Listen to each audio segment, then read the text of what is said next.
The power of the sea exists within me. Its pulse won't stop and fills every drop.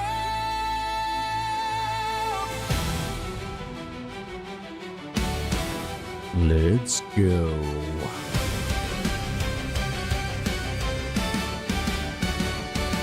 Like waves, we all move. Here and there a crash, occasionally calm, and then in a flash we seem yet alone, and it's a curious thing, but connection's still there, as together we'll sing a symphony of sea. Rises as we come together as one, yet individually free.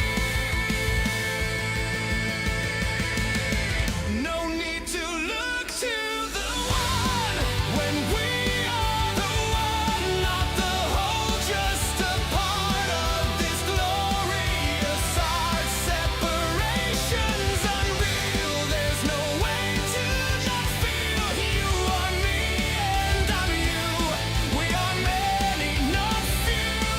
The power of the sea exists within me. Its pulse won't stop and fills every drop.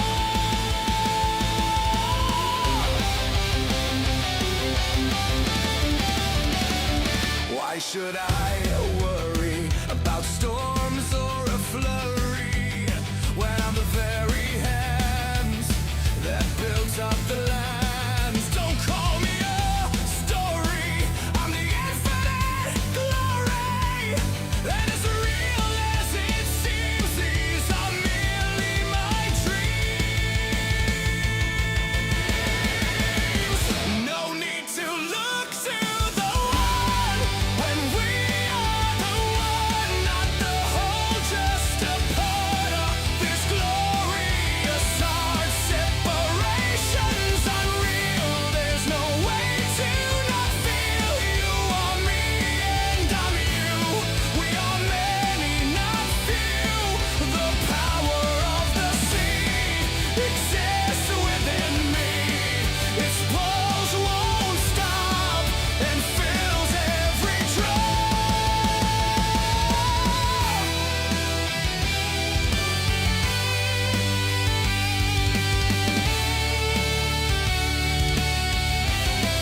It's time to stop wanting, move well beyond hope. No longer just believing, now I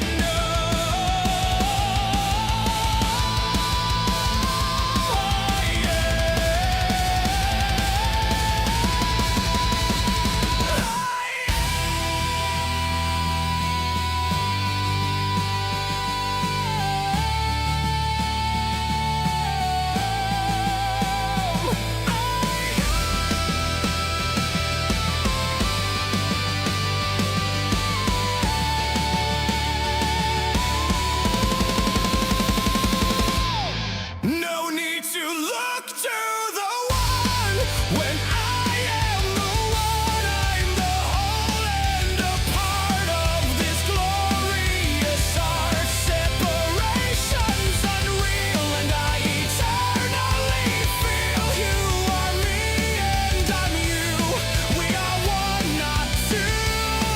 The power of the sea is in and is me. Its pulse won't stop and fills every drop.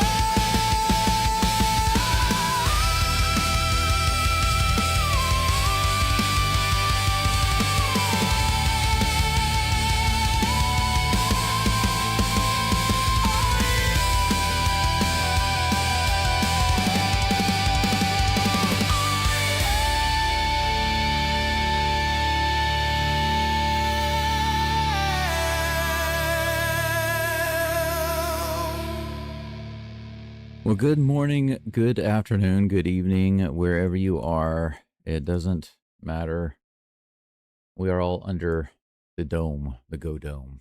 Thank you for being here. We've had a little bit of a break. I guess you could say about a day and a half off, essentially, since game 5, which was a result that I wasn't really expecting. But I will say it's been funny looking at the comments and the observations of various fans online because the the opinions that they have about the series, about the Mariners, and about the Blue Jays, they are flip flopping more than the wafflest of waffles.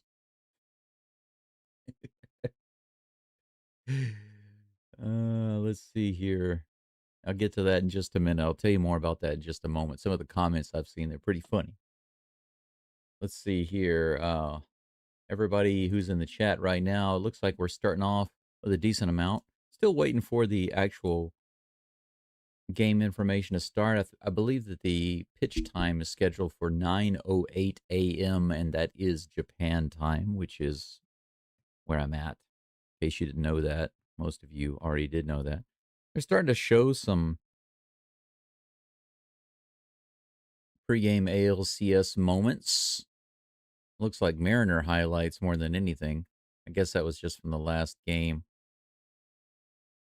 Postseason home teams are 35-20 when down 3-2. So the odds are actually in the Blue Jays' favor according to historical information. But they're getting ready for the first pitch. Should be in just a few moments.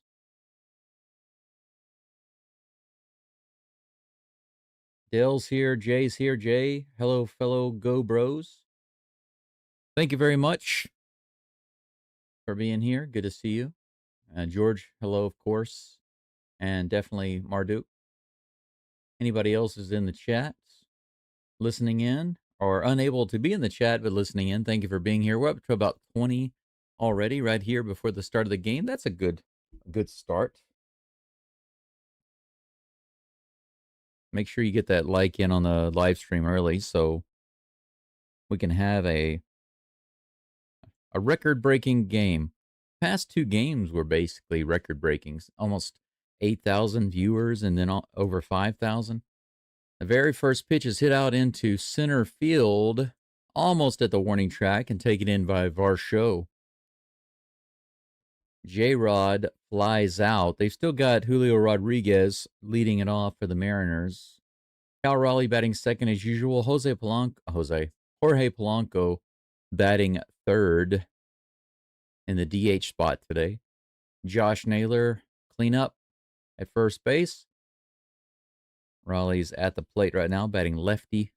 He's facing Trey Savage. Let's see just how savage he is today. In the dirt and outside. Ball 1. Dell says, no whiskey today, but great vibes. Thank you, Dell. I appreciate that. I hope you have a wonderful day as well. 89 mile per hour. Cal Raleigh held up on that one, but it was a strike. The count's even. Don't listen to the pundits. That's a grounder, just foul. Guerrero grabs it, but there's no play to make. Strike 2, 1-2 is the count. Dale says the experts, they don't know of the struggle of the fans, let alone the players. Well, some of the guys who are in, commentary, they used to be players, right? Not all of them, but some of them used to be players. And some of them are fans, so you can't say all of them. 95, a little high, 2 balls and 2 strikes. But actually, the people that I'm talking about are fans, Dale. I'm not talking about the analysts and the journalists and the pundits that you're talking about, or the so-called experts. I'm not talking about them. I'm talking about the fans, what the fans have been saying. Now, the stats that I mentioned earlier, those are historical facts. 89 miles an hour, swing and a miss on the slider.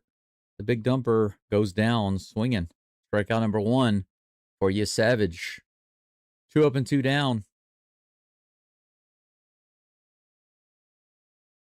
Wow, he missed that one by a few inches. The big striker. Oh yeah, well, Dale, ESPN has been criticized for years by fans. They've really gone down a lot. Speaking of swinging and missing, Polanco swings and misses the very first pitch. Is the second cup of coffee ready? No, I need to add a little more water to that. Looks like we've got about 22 people following right now. Thanks for joining. Make sure you like the live stream. Onegaishimasu. One ball, one strike to Polanco.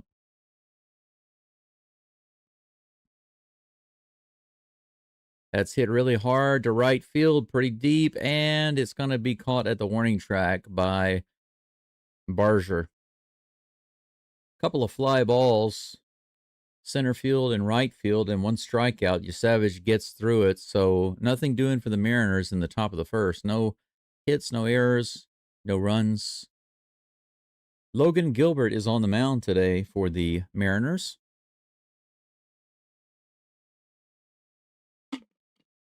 Guess who's starting it off? George Springer. That's right. Georgie Porgy. Pudding and Pie got hit in the knee, and it made him cry. But they said that all of the examinations revealed no damage to Springer's knee, which he is extremely lucky. I don't know how his knee was not basically shattered. I think it was about a 97-mile-per-hour pitch. Took it right on the knee, and you could hear it. You could hear it. It sounded like it hit the bat. It was so loud. But they say that the key is it's just it's black and blue, and they're trying to keep the swelling down and deal with the pain. But they said that Springer wants to play. This is a big opportunity, a big chance for him. So he wants to play. So he's leading it off. Best of luck to him. I hope he's feeling 100%. I hope all of the players are feeling 100%. I believe that they should always be 100%, because whenever all of your players are healthy on both sides, then you really get to see which team is better, which team, or at least what team is the best at that time. You know what I'm saying?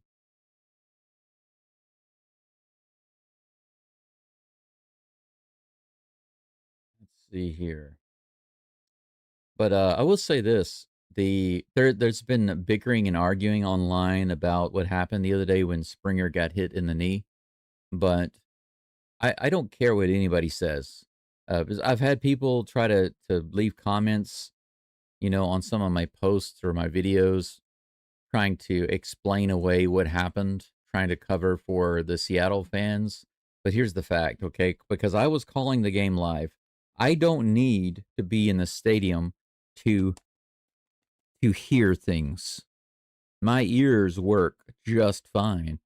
And you can hear in the stadium quite well on the live stream. I've got headphones on, okay? Listening to the game through the live stream. And when Springer got hit, a very substantial amount of the crowd cheered, okay? And then this is that's bad enough. But here's the other bad part. When he got up and started walking, a large part of the crowd started booing. That's indefensible. Up and in, 97 miles an hour. So Gilbert starts Springer off with a little bit of a brushback. Springer deserves a really big day, and to be honest, I'll say I'm not opposed to saying this, but to be honest, the Seattle fans at that stadium do not deserve the Mariners to move on to the World Series. That's a toxic fan base right there. When they're booing a guy for being able to get up and cheering whenever he gets hit, that's garbage. He hits that one up in the air. It could be strike two, and it is. It's fouled away. 1 ball and 2 strikes to Springer. I can't imagine. There are groups and lower or smaller percentages of toxic fans in every fan base. But the Astros fans cheering when an opposing player gets hit that badly and then booing when he gets up to walk, you'd never see that. Yeah, he's in pain right there. You can see on that swing, he's still not feeling well. Here comes the 1-2 pitch. It's hit hard to right field, and it's foul. Oh my gosh, that was an upper decker. That was a homer, but foul by about 25 feet. Wow. Doug, also, don't forget about the Yankees fans. Maybe the Dodgers fans too, for sure. Absolutely. For Springer, oh yeah, they'd do that for sure. You know they'd do that. Little low. That was a crazy take by Springer. I don't know how he didn't swing at that, but the count's 2-2. We are the waffleist. Yes, I love me some waffles, especially with maple syrup. Here comes the 2-2. Springer takes that one up and in. Ball 3. Good at bat so far. Whatever, Richard. So the Mariners can beat the Dodgers, but if the Blue Jays beat the Mariners, the Blue Jays cannot beat the Dodgers. That makes no sense. 3-2 is the count with no outs. A little bit of a battle with Springer. Here's the 8th pitch. Fouls it off again and goes down to his knee. That's going to be on the right side, and Naylor can't get to it. That's going to be 9 pitches coming up in just a moment. A Springer stinger. That's right. It was definitely that. That's for sure. Casey says giant Bruce. Yeah, they said it was black and blue. Can't imagine what it looks like, but he's gone down to that knee a couple of times on those swings, so he keeps hitting that knee by going down to the ground. He needs to stop that. Here comes the full count pitch again. He crushes his bat and goes out to left field. Oh, he gets robbed by the bat. Suarez is able to catch it in foul territory. A 9-pitch start. Springer was really zoned in on Gilbert, but his bat betrayed him. Yeah, he's like so disappointed with you. A little soft fly ball for Suarez is no problem. That brings up Nathan Lucas. 1 down, nobody on. Whoa. Upper outer corner called a ball. 1-0. Dale says Woo's not a dirty player. No intention to hit Springer. The fans were definitely wrong. Dale, it doesn't have anything to do with that. Zero to do with Woo. Nobody thinks that Woo's a dirty player. Nobody thinks that Woo hit him on purpose. I don't think that. I don't believe that the majority think that. That's the first time I've actually seen that comment come up.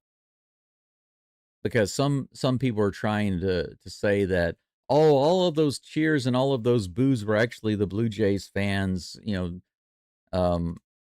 showing their distaste for Woo. Come on, are you kidding me? In Seattle, they were saying, oh yeah, there's a huge fan base of Blue Jays there because it's not far from Canada. And so that stadium was loaded up with lots and lots of Blue Jay fans, and that was who you heard, not a toxic Seattle fan base. They weren't doing that at all. Those are the stupid comments that I saw online over the past couple of days. Just so you know. But I haven't seen anybody claiming that Woo hit Springer on purpose, so that's a non-argument. What I'm saying is the crowd responded in a very trashy way. And because of that, they can continue to go home and take their drugs and sit out the World Series as far as I'm concerned. I haven't really been rooting for either team, even though I thought that the Blue Jays would win this series. But after that moment, I decided that the fan base, if they're going to be that toxic, they absolutely do not deserve to have their team go to the World Series. That's my personal opinion. Everybody's entitled to their own. Fouled back on the very first pitch. Vladdy Jr. on base. I'm sorry, at the plate with one runner on base. That's in the dirt. 1-1. Lucas on base with that single. First hit of the game.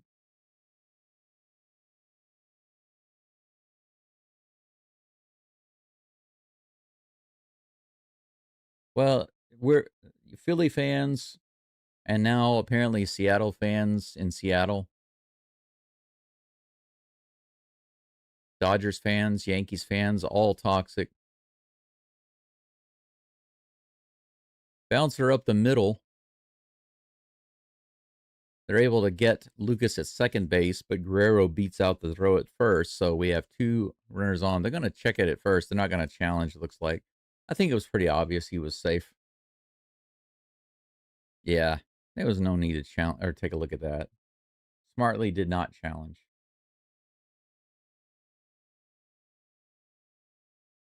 Doug says in Philly, the entire crowd would be acting like that. I wouldn't doubt it. But you know what? Because the Dodgers have such a passionate hatred for George Springer and the Astros, I could see their entire crowd cheering when Springer got hit. I could see that. So they might even be worse than what we saw in Seattle the other day. Here's the pitch. Captain Kirk at the plate. Fouls off the first pitch for strike one. Guerrero on first base. Arctic says if the Mariners lose this game, they should fire the coach. That kind of toxic fan. Hey, look at that. That's out to right field. Pretty deep. It could be gone. It's in the corner.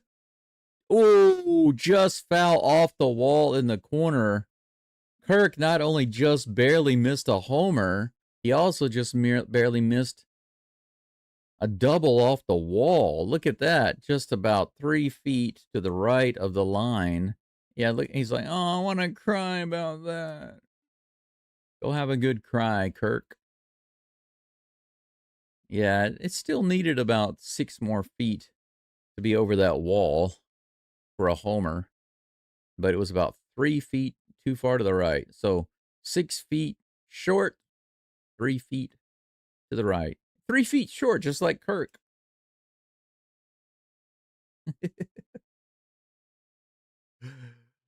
Yeah, that's right. He's about 3 feet tall. What is he, like 2 inches taller than Altuve? 5'8", maybe? Something like that. Oh, 0-2 is a count. Guerrero on first base, 2 outs. Here's the pitch, and it's strike 3, swing and a miss. So Kirk was smacking the ball too. It looks like the Blue Jays are actually putting the bat on the ball. They had a single. Springer crushed the ball a few times. Kirk actually crushed it a few times. Guerrero grounded out up the middle. And Kirk finally strikes out to end the inning. But one hit, one runner left on. Blue Jays pick up a couple of lobsters in the first inning. So the Blue Jays are already getting people on base and hitting the ball. If they can keep doing that, they'll eventually start bringing some lobsters home. But that's the end of the first, guys and gals. You Savage will be back up on the mound for the Blue Jays. You Jays. You Savage, you Jays. Josh Naylor is due up, followed by Randy Rosarena and Eugenio Suarez. Dale says, can't blame the coach for the fans' behavior. Well, I don't think anybody's blaming the coach for the fans' behavior. But I think what Marduk's saying is he's talking about something completely different. He's talking about if they lose the game, then they should fire the coach. But losing one game, in a series like this, it should not be enough to fire a coach. That's extreme. I think that's what he's saying. Angel, man of culture, says, hi, everyone. Let's see if they can tie it again. Yeah, we'll see. Ron says, great job tonight. Go Stros from H-Town. Yep, go Stros. Starting in March. Go Stros. The Astros with a nice long vacation. Did you guys see that the Astros signed a subpar pitcher and they plan to use him in a starting role? Now, I did look up his performance in the MLB, and although his stats are pretty bad, his actual appearances in the MLB are rather limited. He was with the Blue Jays and the Cubs, but he really hasn't played that much in the MLB. However, if you look at his minor league numbers, he actually posted really good minor league numbers. So maybe I was quick to judge. We'll see, because the Astros seem to have a way with pitchers, turning them around or improving them. They took Kikuchi from the beginning of they took Kikuchi basically halfway through the season last year. He essentially won every single game he played except for the last one, but they didn't lose that game because of him. They lost it because of other reasons. He actually had a really good outing. Swing and a miss on the splitter. Strike one to Josh Naylor. But they can do the same thing because Kikuchi turned it around, and whenever he went to the Angels, he became an all-star this year. So maybe they can turn him around. Who knows? Who knows? We'll see.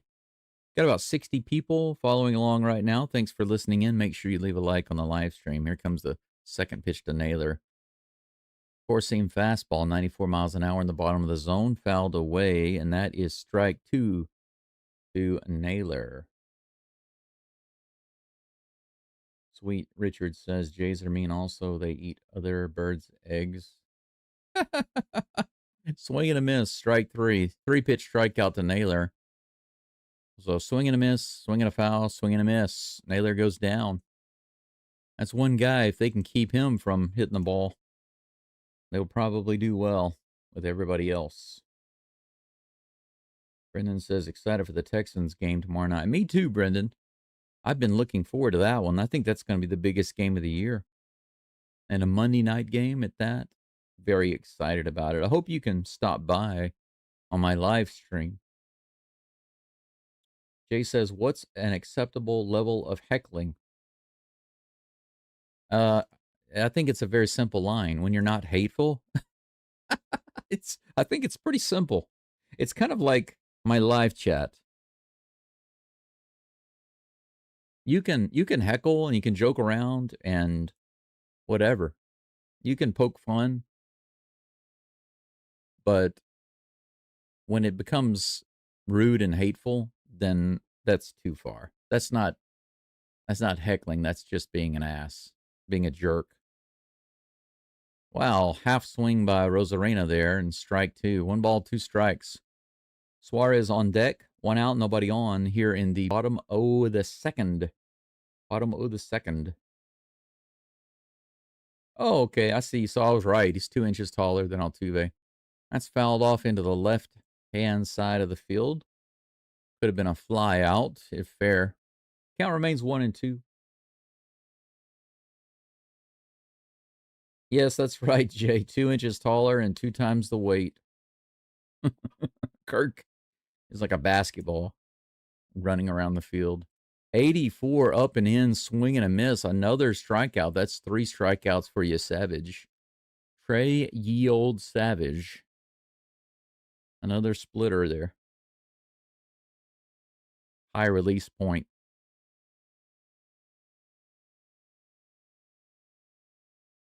Isn't that similar to for the Astros? Who has the high release point? Is it Garcia?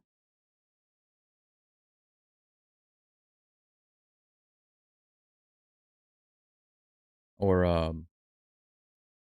1 ball, no strikes to Suarez. Here's the toss. That goes straight up in the air and back.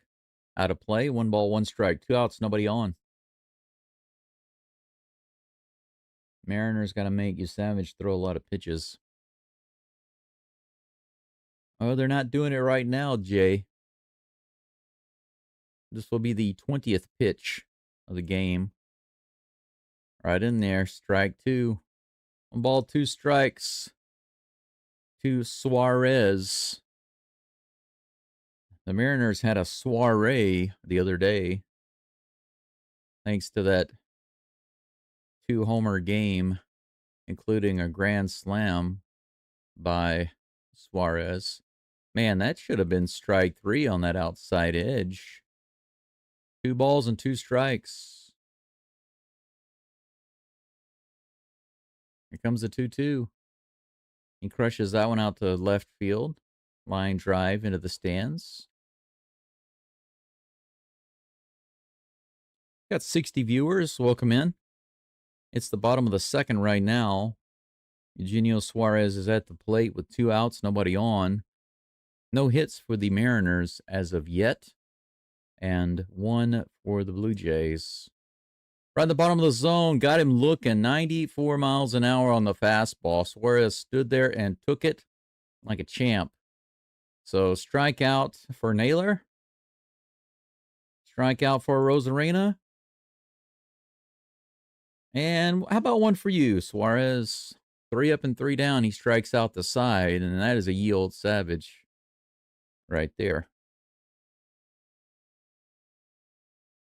We're finished with 2 innings of ball. Top of the third coming up in just a moment.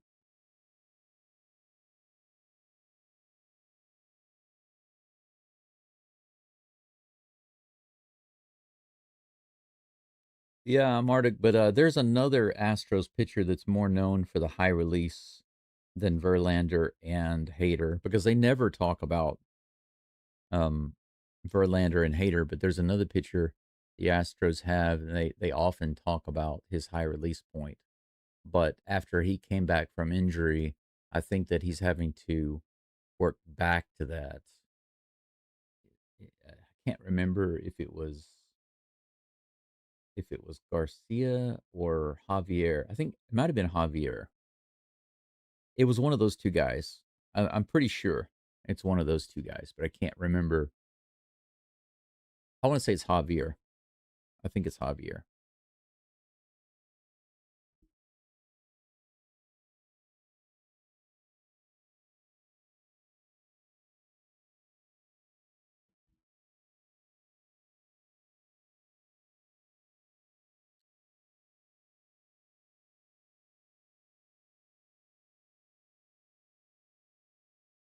Let's see.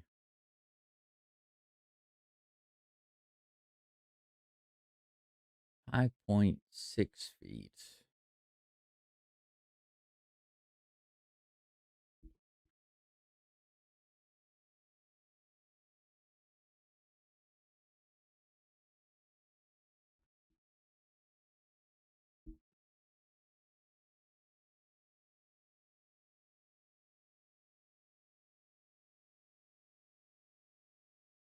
I don't see the info for Garcia. But the only reason I know this is because they've talked about it over and over and over for the past few years. And obviously he was out for injury, so he wasn't pitching. And then whenever he came back, they said something about his release point shifting a little bit because it was very deceptive to the batters. Logan Gilbert is back on the mound. Gilbert currently sitting at 19 pitches. Had a little bit of a workout that first inning. Bottom of the second, here we go. 86 miles an hour right in there to Dalton Varsho's leading it off. Batting .250 in the postseason, but only 100 in this series. Hasn't been doing well overall against the Mariners. Here comes the 0-1 pitch. That's hit up the middle, left center field, and it bounces off the glove of Rodriguez. He's going to book it to second, and he's in there with a double. Should have been a single, but due to error by J-Rod, the ball bouncing off his glove, Varsho is able to advance to second base. So the Blue Jays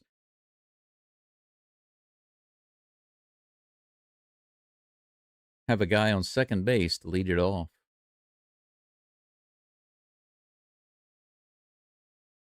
They said he might have had a double anyway, but the ball bouncing off of his glove just solidified it. Robert Clement comes to the plate. First pitch is right in there, 95-mile-per-hour fastball. 0-1, batting .286 in the series, .429 for the postseason with a 1.0 OPS. Here's the 0-1 pitch. Ground ball straight to Suarez, and he drops it, and he fires it to first. He's safe. Look at that. The Mariners suddenly having a hard time catching the ball. So both Rodriguez and Suarez catch the ball and drop it. He thought he had it, but he didn't.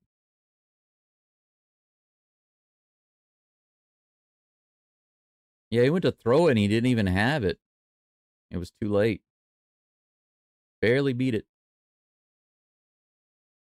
Yeah, he barely beat that. Just enough time. Runners on first and second with nobody out.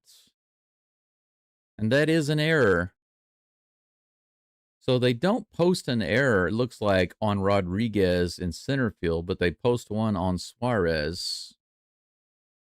First and second for Addison Barger. 87 miles an hour on that slider right in there, strike one. Hey, Brendan, good to hear. I look forward to seeing you tomorrow. Might be quiet in chat, focusing on the game. No problem. Here's the pitch.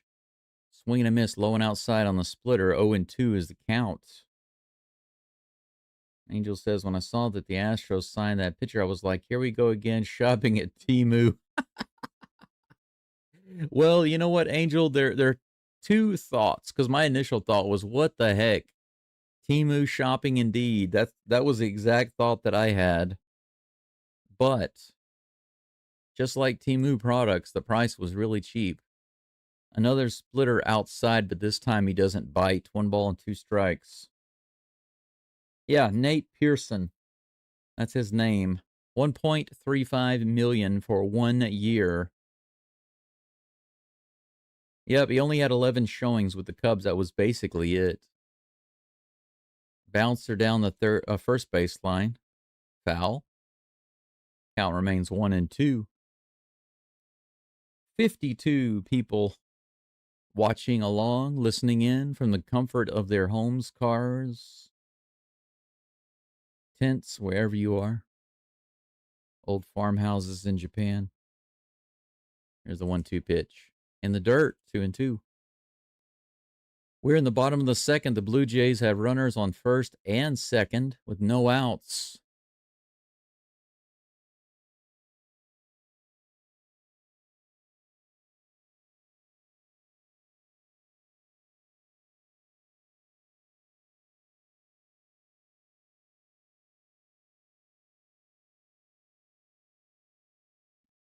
Richard, I think you're smoking something.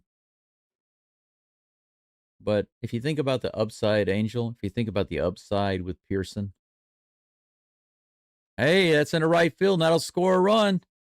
Rips it into right field on the 2-2 pitch. Varsho's waved in. There is no throw home. Runners at first and third with no outs. 1-0 Blue Jays here in the bottom of the second. Told you they're putting the bat on the ball. That's 3 hits now, 2 this inning. And 1 error. Right off the end of the bat. He hit that one right on the end of the bat, but hard enough to get it into the outfield.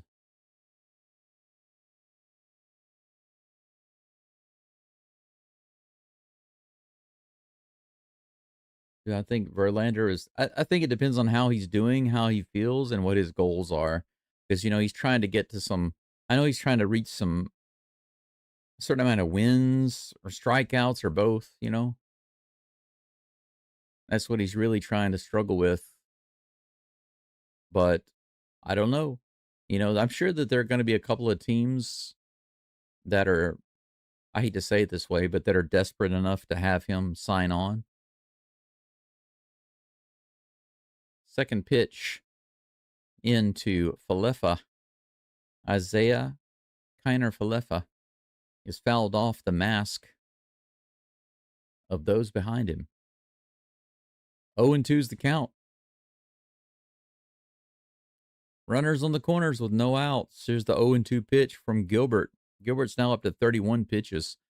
Low in the dirt outside. Raleigh makes a nice stop to keep the ball in front of him. Barger is not able to advance. Just a good stop by Raleigh.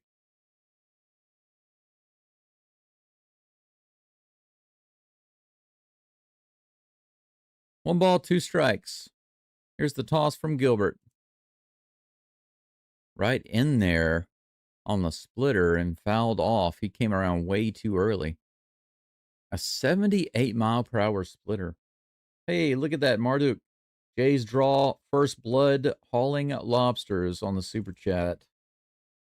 Bring them lobsters home.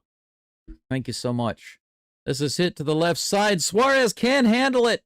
Another missed opportunity there for the Mariners. Suarez tries to palm it and misses it. Another run scores. Everybody is safe. That's counted as a hit. Kiner Falefa with the infield hit. Runners on first and second. No outs. 2-0 with 4 hits on the board. 3 this inning. Little chopper. He just tries to palm it. Can't handle it. Just barely missed it.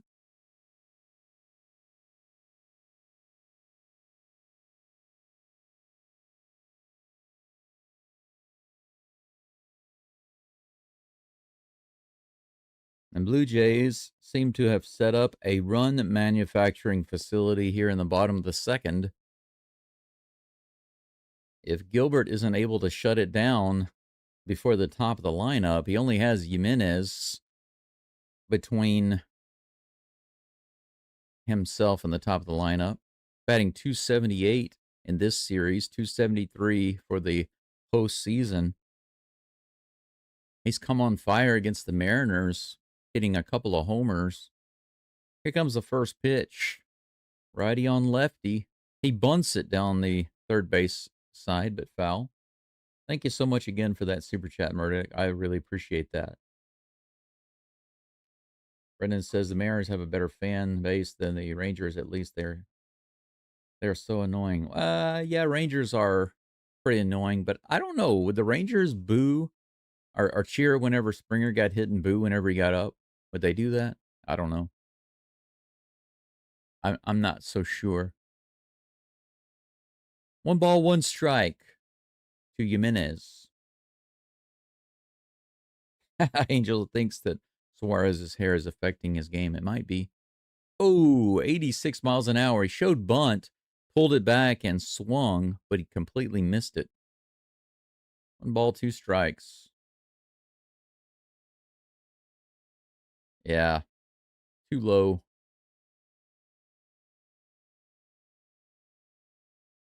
1-2 with no outs. Runners on first and second. Here's the pitch. And he finally gets an out. 95 at the bottom of the zone. Swing and a miss. Strikeout. George Springer back to the plate. Is Springer going to manage another dinger?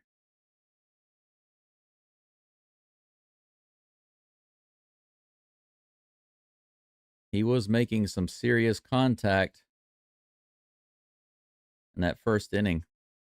So Logan Gilbert has now thrown 19 pitches in the first and the second. Springer batting .304 for this series with a couple of homers and 4 RBIs. Here comes the first pitch. Low. Ball 1.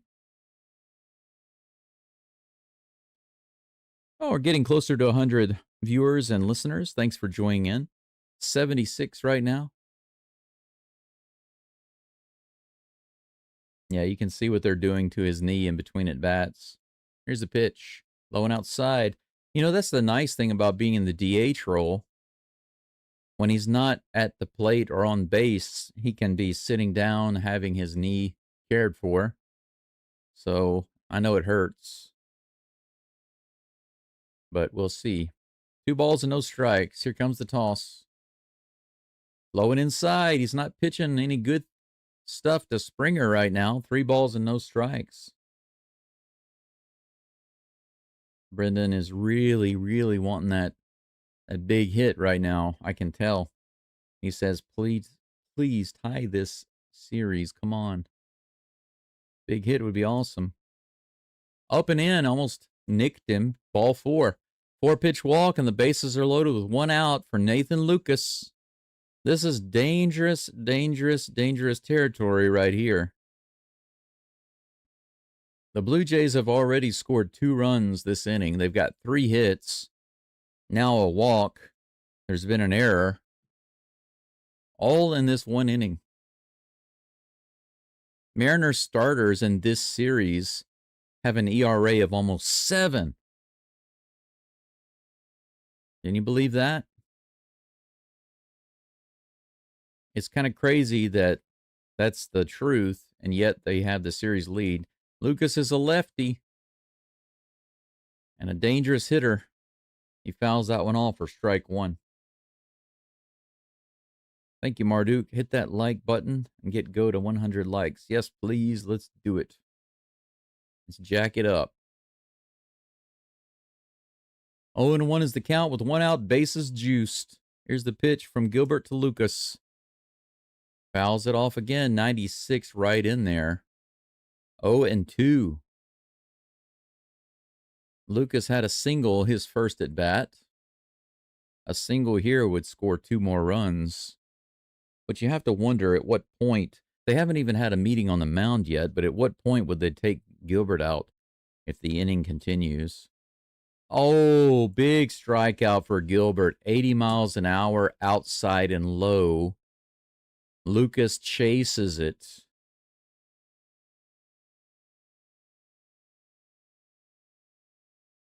The good news is that he struck him out for out number 2, but the bad news is that Vladimir Guerrero Jr. comes to the plate with bases loaded. How about Guerrero with 5 grand slams and 300 batting average in his career with bases loaded? What if he returns the favor that Suarez gave out the other day? In the dirt, ball 1. They might not be throwing to him either. Might walk in a run.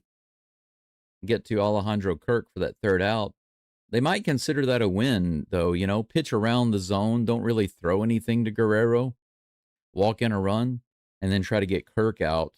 That could backfire, though. If Kirk gets a single, they'd wind up giving up 3 runs. But, you know, sometimes they take the gamble. Here's the 1-0 pitch. That's hit. A diving catch by Suarez. That's hit on the left side, but wow. So Suarez makes up for his error earlier with a good catch on the left side. It almost got through, but he throws it to second base for the out. But not before the Mariners give up 2 runs. But that's going to really jack up the Blue Jays. Lobsters lost 11. Can you believe that? 11. 9 of those in just 1 inning, in just the 2nd inning. So the Blue Jays had bases loaded for 2 different batters, and they couldn't drive in any of those. That was 6 Lobsters lost in just 2 at-bats. You hate to see it. And I hate to be a broken record about it, but it just reminds me of calling a lot of the Astros games this season. Getting bases loaded with no outs or with 1 out, and they come away with nothing. But it's 2-0. Blue Jays with 4 hits, no errors. And by the way, the Mariners do get 2 errors. They give 1 error to Rodriguez in center field and 1 error to Suarez at third base. 2 errors in 1 inning. We're done with 2 innings of ball. We get to the top of the third in just a moment.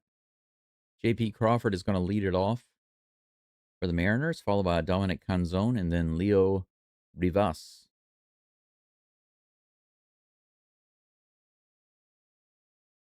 The very bottom of the batting order. 6 Mariners have been retired in order so far. 75 people joining in right now. Thank you so much. We're on a short commercial break. We'll be back up in just a moment.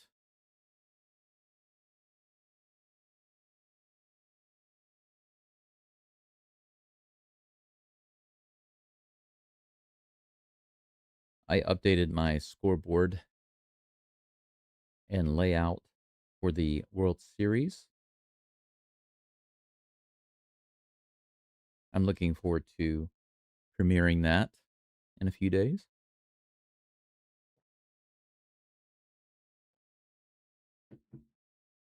Friday for me, Thursday for everyone in the U.S.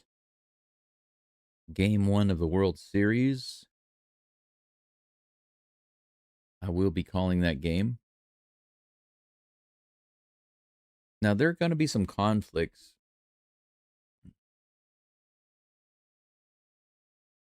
between the Rockets games and the World Series games. So we'll talk about that in a little bit. Second pitch to Crawford, right in there on the outside edge. 1 ball and 1 strike to Crawford. Batting 200 in the postseason, 125 in this series. 2 RBIs, no homers, 292 OPS. Pretty miserable numbers right there. Swing and a miss on the outside and low. Nice splitter. 1-2's the count. Chargers got spanked today, Jay says. I'm a little bummed. Colts running game is the real deal. What did you think about the Rams game? Rams and, was it the Jaguars? Over in London? Didn't they play in London? That game was pretty lopsided. 2 balls and 2 strikes with that toss in the dirt.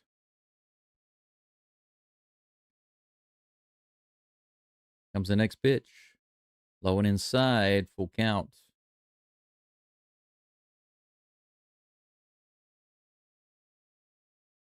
"28 pitches now for you, Savage." There's the toss. High and outside, ball 4. He walked Crawford. That is the first runner on.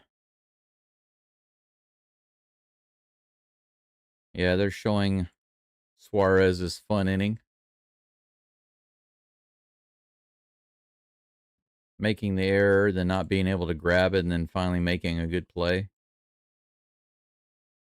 Shaking his head as he comes off the field. He's like, well, I'm glad that's over. First pitch to Canzone is a strike on that outside edge fastball. J.P. Crawford is on first base with a walk. 0-1 is the count to Canzone. Here comes the toss. Swing and a miss.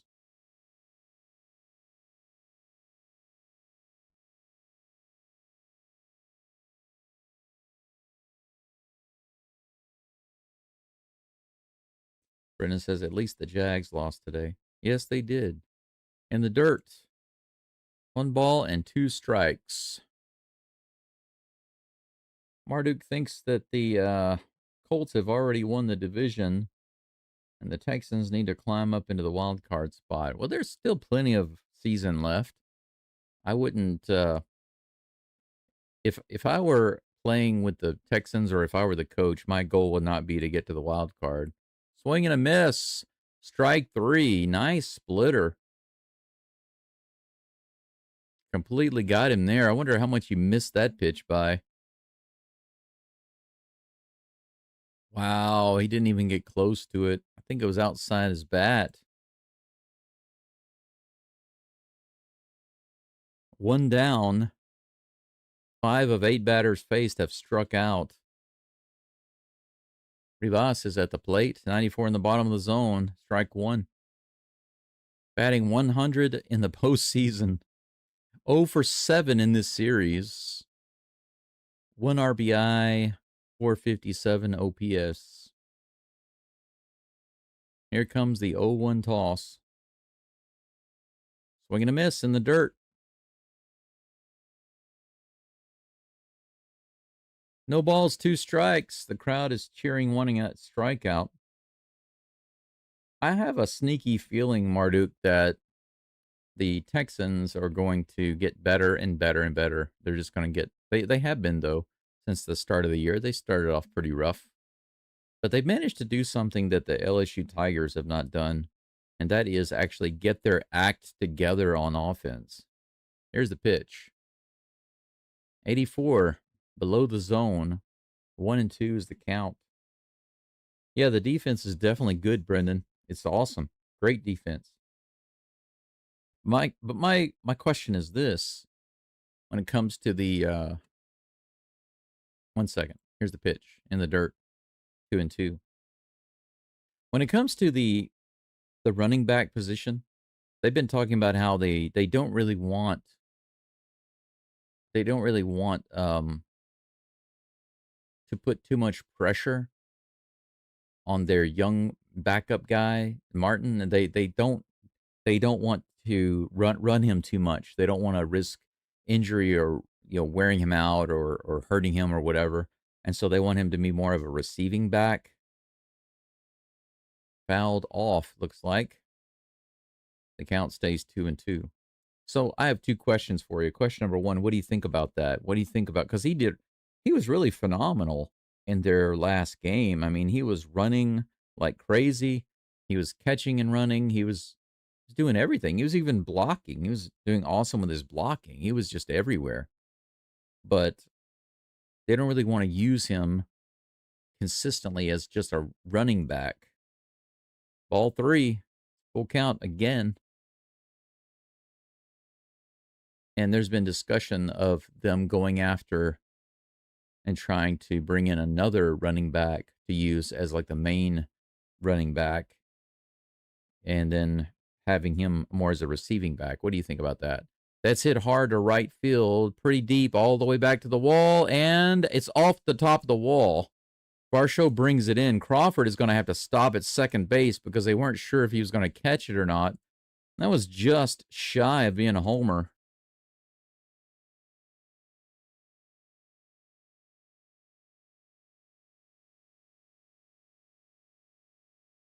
I'm not quite sure why Crawford didn't run on that. Crawford is just standing there. Yeah, just maybe... Yeah, a couple of feet short of being a homer. Crawford thought it was going to be gone, and he's just standing there. Standing there. He should have been over at third. Low and outside. Big mistake there, I think, by the Mariners. Or by Crawford, rather. Not running.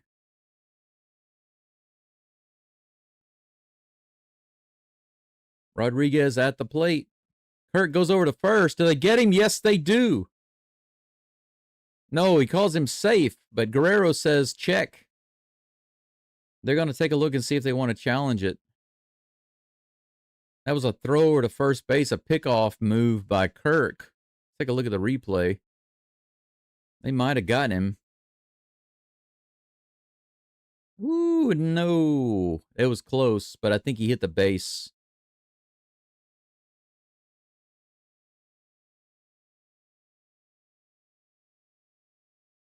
From that angle, you can't overturn it. I think Guerrero thought he had him because he got the base. Yeah, he's going to be... They're going to hold up the call. He was safe.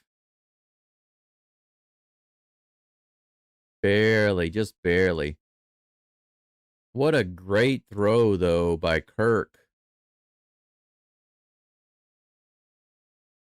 Yes, that's what I meant, Brendan. Woody Marks. Did I say Martin again?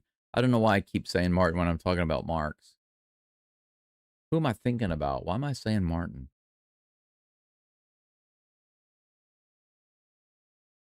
Okay, so it looks like the Blue Jays are definitely challenging it, but I don't think they're going to get it.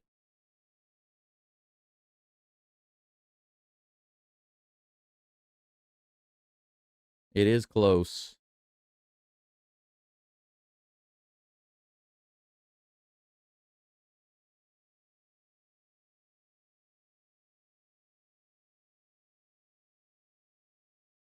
They're taking a moment to look at it. Right now, it's runners on first and second with 2 balls and no strikes to Rodriguez. Okay, the call stands. He's safe. I thought at first they'd called him out because Guerrero was pointing, but I think he was, because I thought he was celebrating and pointing at Kirk like good throw. But actually, he was just pointing because he wanted them to challenge it, which they did, but they lose the challenge. 11 pickoffs at first base since 2011, tied for most in the MLB. Kirk's got quite the gun. 2-0 pitch to Rodriguez, swing and a miss, 88 miles an hour on the slider. 2 balls and 1 strike. So 1 out with runners on first and second. 2-1. Savage pitching to J-Rod.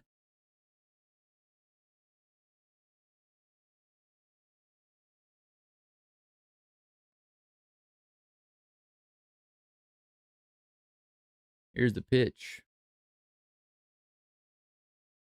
Low and outside, 3-1. What does a no kings protest have to do with anything, Richard? They say no kings, but we have kings. The U.S. is still under the authority of the crown, and the crown is under the authority of the Roman Empire. 89 miles an hour inside, ball 4. That's going to draw a visit by the pitching coach. The bases are loaded with 1 out, and Cal Raleigh comes to the plate. He struck out his last at bat. Brendan says, I love Woody's really good and fast and athletic. Sometimes our coaches are idiots. Our offense is better than when he played. Yeah, I agree. I was stunned, impressed, and very hopeful about how things would go from there. I was like, man, put this guy in. Keep putting this guy in. He just injected a lot of power. It was like they were lethargic before on offense, and then suddenly they were just energized.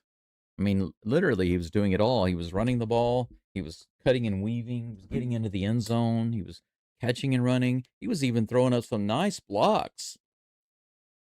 He laid out somebody on a block on one play. And then they were talking about, well, we don't really want him to be doing all of that stuff so much. Are you kidding me? Then why were you having him do it in that last game? I don't understand. Grounder to first. It might be a double play. Guerrero to second, back to first, and that's a double play. And look at that. Savage covered first base to get that double play. Guerrero to second, and then back to the pitcher, Savage at first base. With 1 out, bases loaded, they get the double play to wipe out the runners. Now that's some nice D right there. The Mariners come away with nothing. They had a ship full of lobsters, and it was just sunk by a Blue Jay battleship. So that's the end of the top of the third. 3 goose eggs now for the Mariners. Only 1 hit on the board. That was off the wall. What turned out to be a single. Should have been a double, actually. But Crawford, for some reason, decided to just stand and watch the ball like he was a child. He was enthralled by watching the ball go out to the wall in right field. So he had to stop at second. But it's 2-0 right now. 4 hits for the Blue Jays, 1 for the Mariners. Alejandro Captain Kirk at the plate in just a moment, followed by Dalton Varsho and Ernie Clement. Logan Gilbert up to 47 pitches. 47 pitches in 2 innings. 32 in the zone.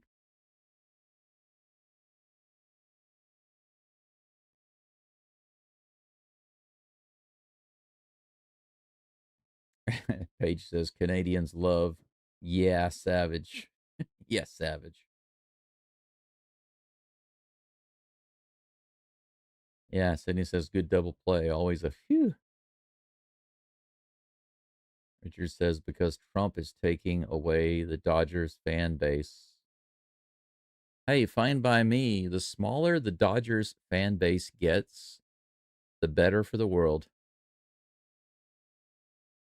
Better for the world.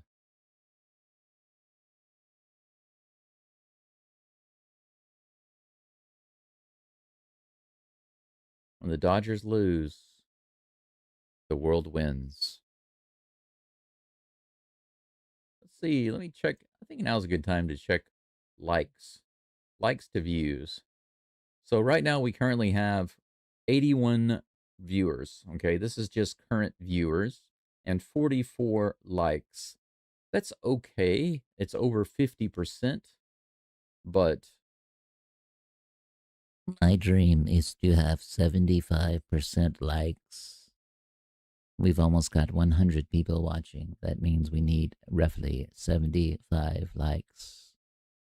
Make a little boy's dream come true and like the live stream.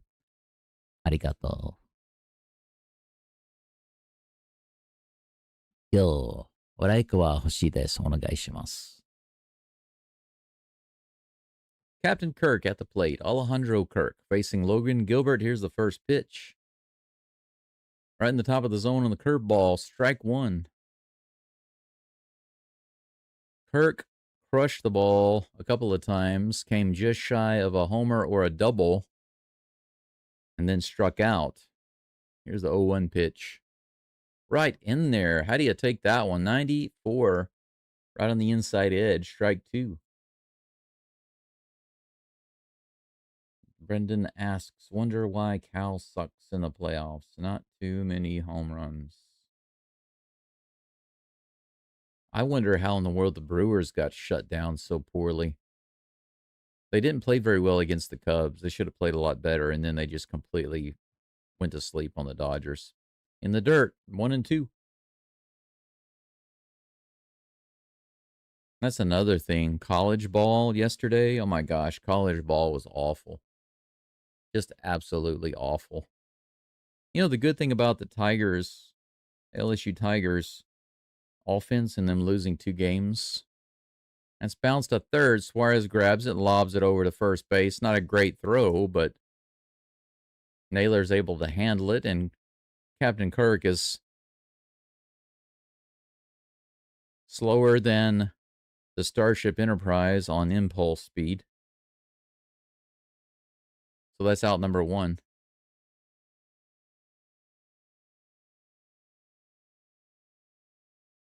But yeah, you know, that's the good thing. I can be less distracted and less concerned about the LSU Tigers games. And I'm going to make a prediction. I'm going to say the Tigers don't even win 10 games this year. It's not going to be because of defense. It's going to be because of offense. They're terrible. Vanderbilt doesn't have a bad team, but they definitely don't have a team that's more talented than the Tigers. I just saw some of the dumbest stuff in that game. I got up early to watch that. I will never do that again, not for the Tigers, not this year. Yeah, I'm kind of done with the Tigers this year. That's the thing about college ball, you know. You lose a couple of games like that, you know that the season's over. It doesn't matter what they do. Here's the 0-2 pitch of our show. That's hit hard to right field, but it's going to be short of the wall. Gilbert came off the mound like he thought that would be a homer. But actually,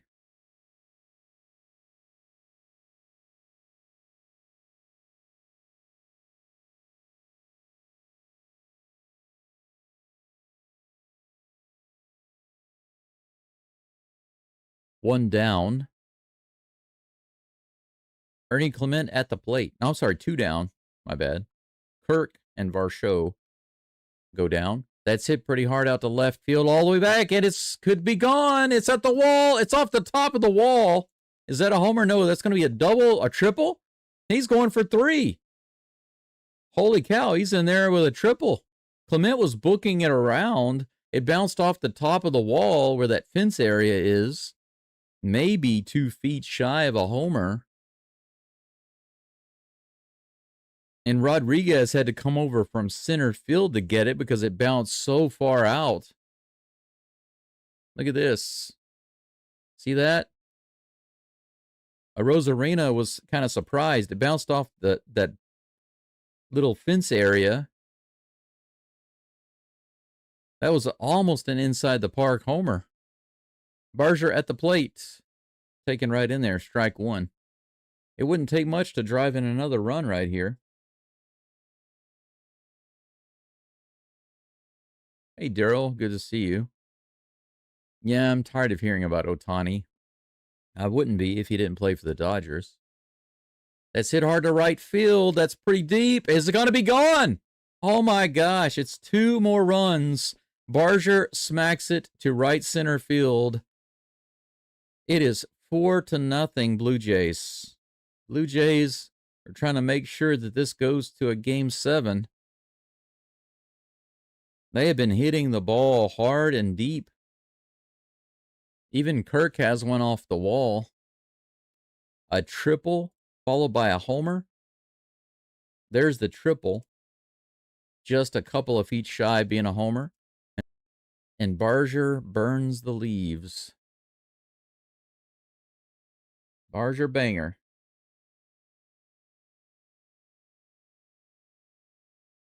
It looked like there is a little delay there with the connection. I'm not sure what's going on, but Falefa at the plate already with an 0-2 count. I didn't even see the first 2 pitches. Here's the toss. Inside, ball 1, 1-2. The wall's getting a beating tonight. Yeah, it is, isn't it? Bizzardo's already warming up in the bullpen. Gilbert's night might be coming to a close if he gives up anything else. Here's the next pitch to Falefa. This is an infield hit to shortstop. Crawford fires it to first. Actually makes a really good, solid, spot-on throw. Something I don't see very often on a play like that from Crawford. But thanks to that hit right there, 2 more runs on the board for the Blue Jays. It's 4-0 at the end of 3. Commercial break in progress. Wow. 6 hits for the Blue Jays, 1 for the Mariners. Mariners have stranded, bases loaded. A tight situation that Savage was able to get out of. If that's the worst inning he has, then the Blue Jays are in good shape. All right. We got 100 people viewing right now. How many likes do we have? Did we get to 75? Let's take a lookie. We've got 50. We're at 50% exactly.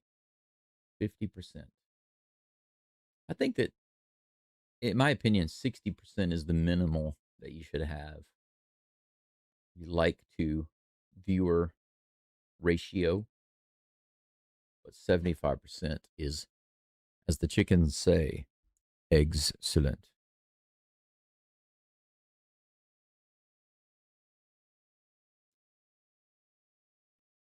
Jay says, what happened to Gilbert? He's supposed to be good. Well, even the best pitchers struggle at times.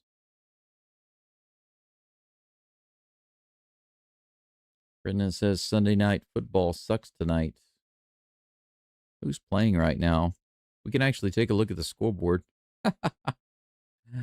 We can see it right there. 3-0.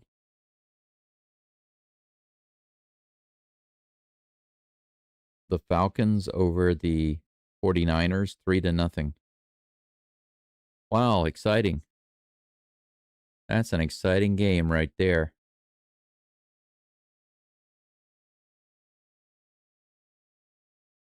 Jorge Polanco is due up in the top of the 4th for the Mariners, followed by Josh Naylor and Randy Arozarena.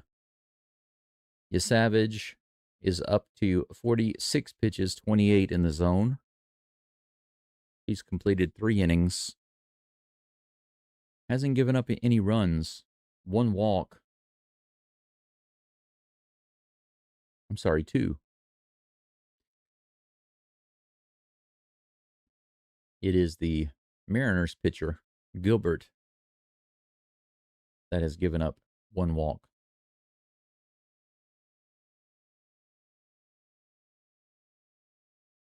Marduk says Otani Game 4 was Cooperstown worthy display case on its own.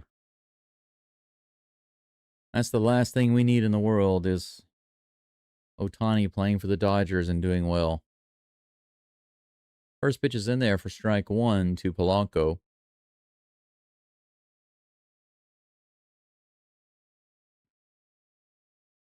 Marduk says, I checked your NFL scoreboard several times today. Thank you. I appreciate it. By the way, Marduk, let me ask you a question. What do you think about the scoreboard? You know, the NFL doesn't have a huge amount of teams, so I'm able to put all of the scores on one screen. I can't do that with the NCAA game, so I just put the top 25 on the board. 94 fouled off. 1 ball, 2 strikes to Polanco.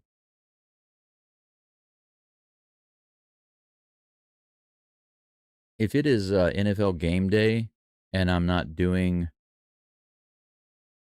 a game for the Texans or the Rockets, then I will show the NFL scoreboard on here. 82 outside, 2 balls and 2 strikes. Daryl says that the Blue Jays advance. I like the Blue Jays over the Dodgers in 6. If Seattle wins, Seattle in 4. You really think that it'll be that big of a difference? The Mariners sweep the Dodgers in 4 games, but it'll take the Blue Jays 6. To be honest, I don't see any team sweeping any team in the World Series, although I would love to see the Dodgers get swept. That's hit hard to right field, but it's going to be no problem, rather, for Barger. Out number 1, Polanco goes down. Josh Naylor comes to the plate. His last at bat was look at him showering him with sunflower seeds. I wonder if they're spitting them. Can you imagine how crazy that would be? Instead of throwing them on him, they're just spitting sunflower seeds. Congratulations on your homer.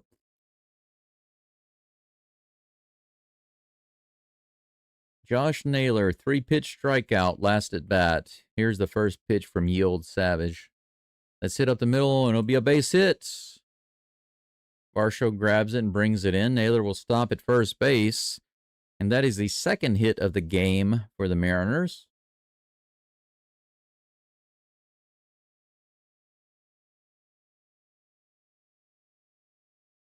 Randy Rosarena comes to the plate. 1 out, 1 on.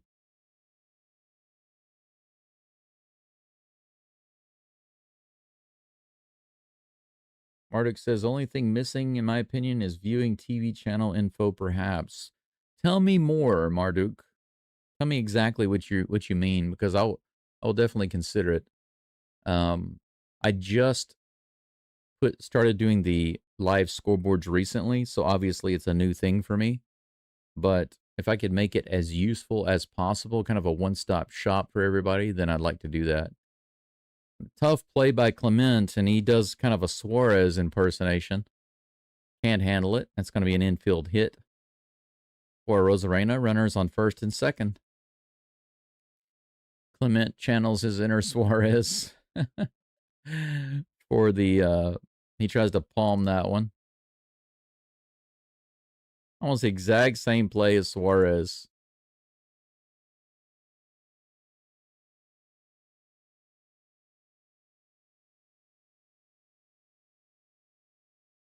Brennan asks if I prepared myself for the Rockets game to announce it. I'm doing what I can, but I'm going to admit to everybody, and I'll admit to you right now, that I'm going to need some help from you guys. Those of you who know the Rockets really well, I'm going to rely on you for some information, because I haven't been following the Rockets at all. You know, I've been only following the Astros, but I've got some really good reasons for that, you know, life reasons. I know it sounds kind of crazy. Some people might think, How do you not have time to follow teams? Well, that's simple. If you are living in another country, fighting a serious illness, going in and out of the hospital, and attending school, and also trying to take care of your finances, and et cetera, you obviously don't have too much time to be getting involved with too much else. Check swing there by Suarez. They say he didn't go around. 2 balls and 1 strike. So the Astros are the only team that I followed. I mean, I followed the LSU Tigers football. But the thing about them is when they start losing, and I know that they don't have a chance to get to the football playoff, I don't even pay too much attention to their game. So if they have a game at like 2 o'clock in the morning or 3 o'clock in the morning, I'm not going to get up and watch it. I got up and watched their game yesterday, but I won't be doing that again. They should have won that game by 2 or 3 touchdowns, and they couldn't even pull it out. 2 balls and 2 strikes to Suarez. Fouls it off. Count remains 2-2. But like I said, that's the thing about college ball. You can, at some point, sometimes you can just shrug and say, oh, well, season's over. Doesn't really matter. And then you can focus on other things. I mean, I still want them to win. But considering who they've lost to and who they've got ahead of them, I just don't see them winning 10 games this year. That's a passed ball, or a wild pitch, rather. Let's see what they call it. Runners will move up to second and third. 1 out with full count to Suarez. That was a low pitch, but I'm not sure if it was a pass ball or... Yeah, that's a wild pitch. It hit the plate.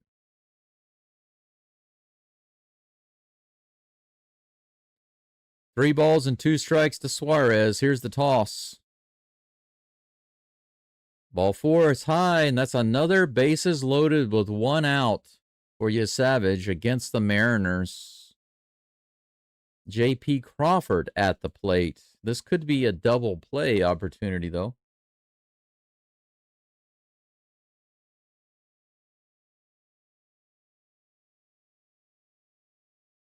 Daryl says, I just want the Dodgers to lose. I understand.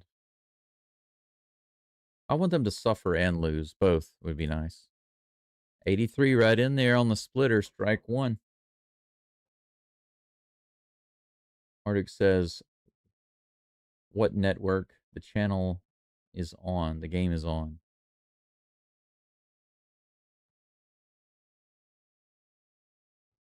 '83 outside edge. Well, if I did that for every single game on the screen, Marduk, first of all, I have to see if I can actually pull that information.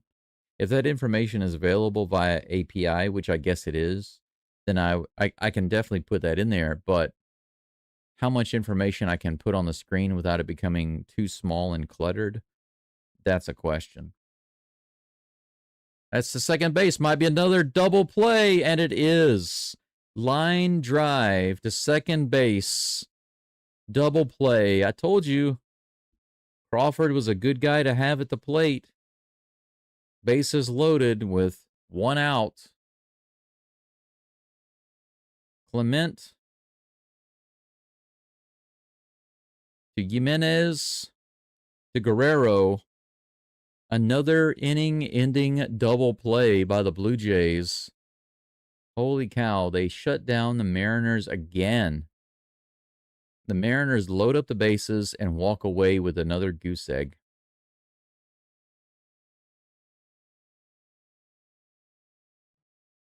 Commercial break in progress. Bottom of the 4th coming up in just a moment. Logan Gilbert up to 61 pitches, 44 in the strike zone. He has pitched 3 complete innings. If he remains in the game, which I believe he probably will at this time, he'll be facing Andre Jimenez. George Springer on deck and Nathan Lucas in the hole.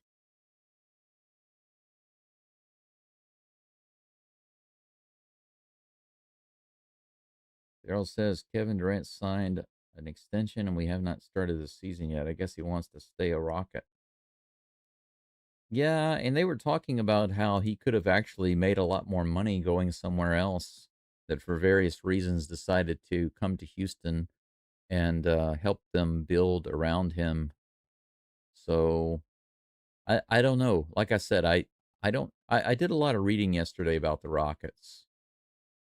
And so Daryl, what you're talking about, I saw the contract extension. It's like what, 90 million for 2 more years, but they said that he could have gotten as much as 135 million and made even more if he hadn't come to the Rockets. If he'd gone somewhere else, he could have wound up, doing better deals. But they talked about um, he was willing to come to the Rockets in order for them to build out something. They weren't really very specific about the details of what they thought they would build out. But my guess is that, I mean, it's all about one thing, right? It's all about winning championships. And currently, the Rockets are in the top four, I believe, top four in the NBA for a chance to win a championship this year. Right now, they're in the top four. And that was largely because of the trades they've made, including primarily Kevin Durant. And I don't quite understand exactly all the details of what they're saying about him coming here to build things out, but I just have to assume what they mean is building a championship team with possible dynasty type vibes. That's what it sounded like to me, but who knows? Jimenez is at the plate facing Gilbert. Here's the first pitch. Low and inside. Strike one. 105 viewers right now. Make sure you like the live stream. We are in the bottom of the fourth. Toronto Blue Jays, best home record in the American League 2025. Here's the next toss. Little high, check swing. They say he did not go. Ball one, 1-1.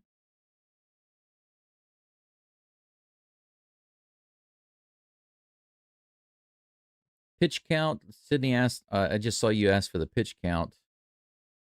Gilbert is up to 63. Swing and a miss. That ball was almost in the dirt. Apparently it was in the dirt. They changed it out for a new ball. It's 1-2 to Jimenez.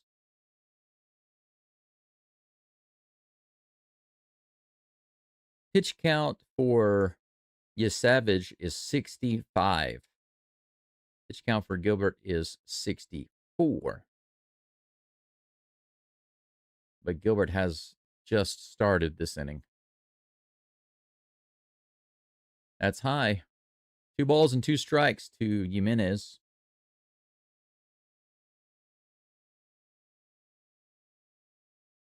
GDP goosey goosey. Go Jays double play magic. Opposite field, soft bouncer to Suarez, who makes the easy throw to first base, and 1 down. George Springer comes up next with 1 out, nobody on. I'd love to see him get a dinger today. Really, really stick it to the Mariners so the fans can really feel that damage.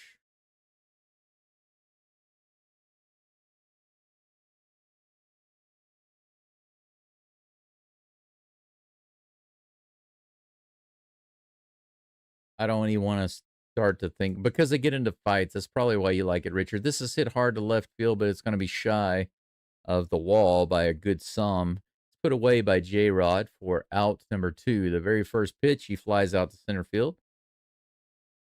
But it's nice to see him jogging without too much effort. 2 up and 2 down. Nathan Lucas comes to the plate with nobody on. Jay says, I could never get into hockey. I've tried. A long, long time ago, I got into watching the Edmonton Oilers because of the name and the color was so much like the Houston Oilers. And they had Wayne Gretzky at the time, and it was kind of fun to watch them. Back during that time, it was kind of fun to watch a little bit of hockey.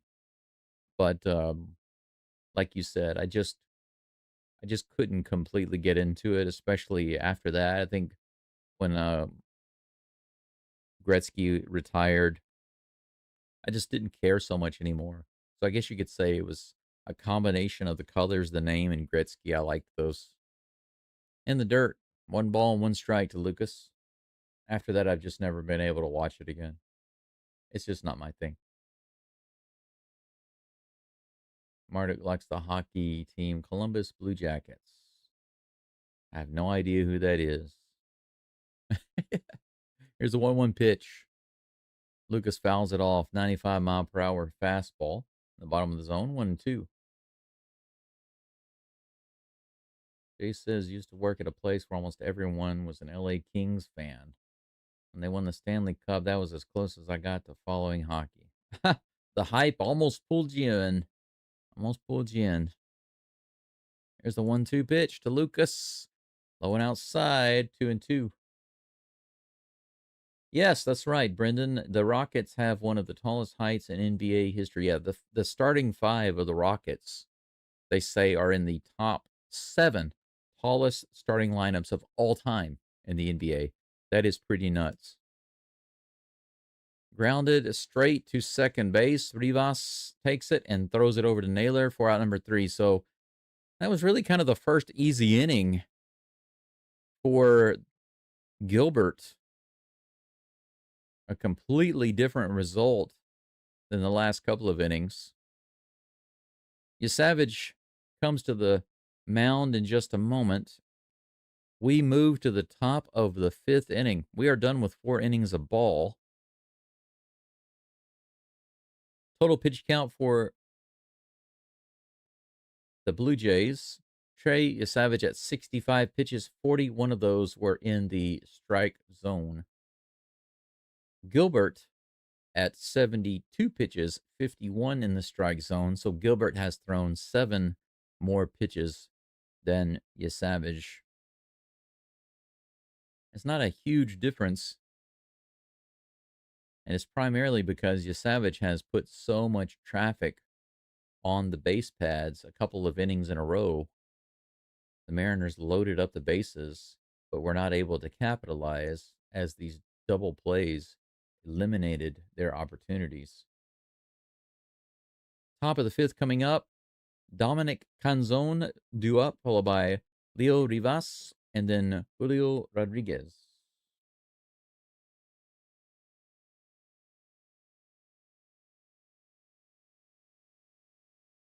Yeah, Brendan says we have like 5 players 7 foot. Yeah, right at it. Several of them are 6'11". I think the shortest is like 6'8", and then the rest are like 6'11". It's crazy.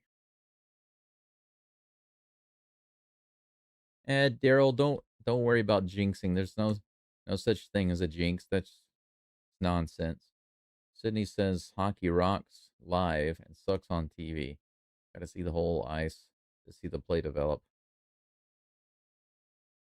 I'd go see a live hockey game.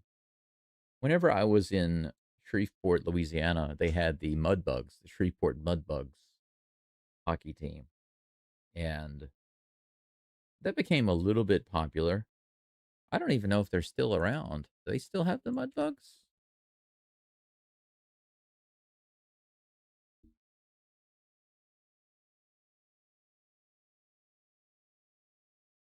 Tier 2 junior ice hockey team.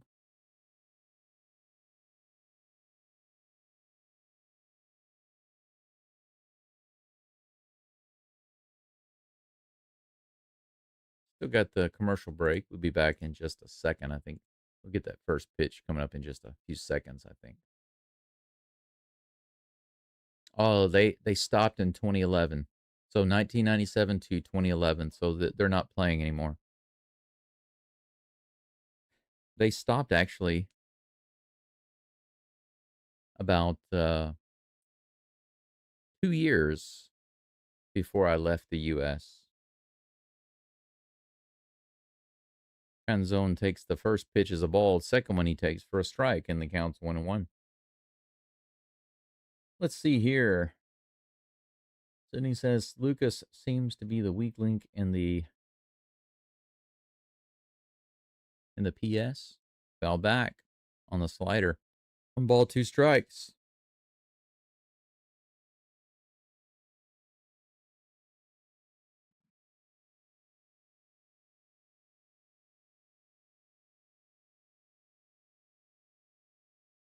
I'm not sure what you mean there, Sydney, about the PS. What is that?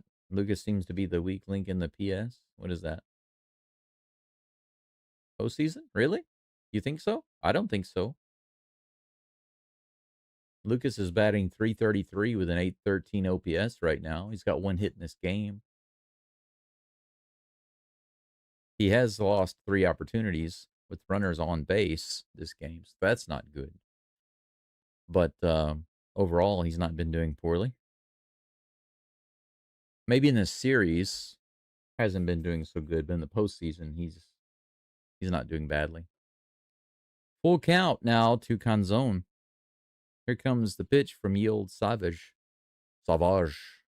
That's going to get through.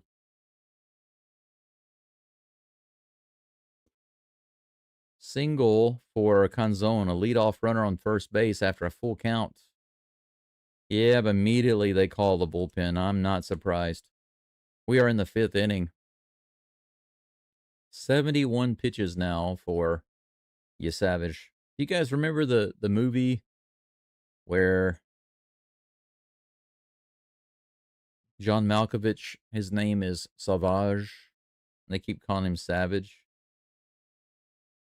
I think it's Johnny English with Rowan Atkinson. Did you guys see that? Strike 1 to Rivas. He has a single in the 3rd, one of 4 hits for the Mariners. Runner on first. Runner on first. I'll get it out right. Fouled off. 0-2.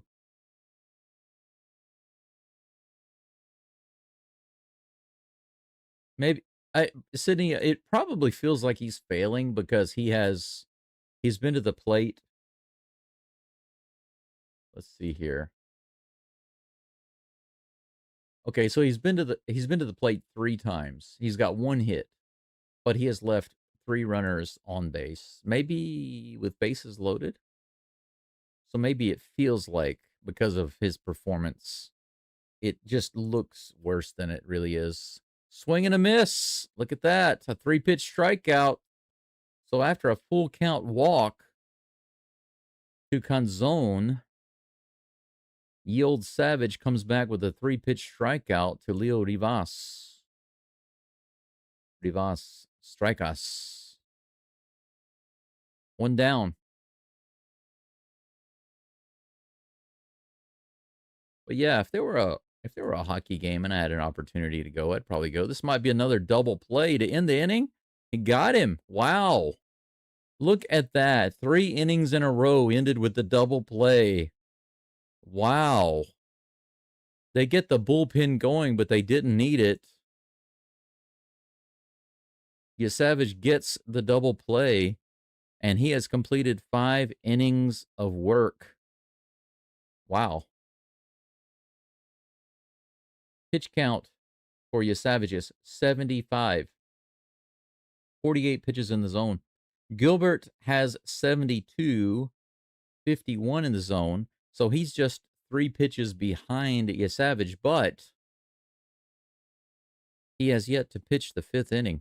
Let's see if the Mariners are going to bring him out for the 5th. Since they are down 4-0 and he had a decent 4th inning, they might keep him in and try to save their arms, thinking and looking forward to a Game 7. We'll see. I need to ask you guys a question here. How do you think I should manage a Game 7 ALCS and the Texans Monday night game overlap? There we go. Stream. Okay, let's do Game 7 all the way. Crossover to Texans.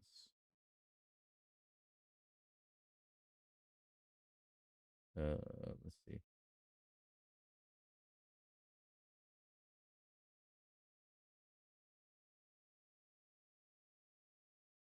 Okay. Start. Texans on time. Start Texans. Cross over to game 7. End.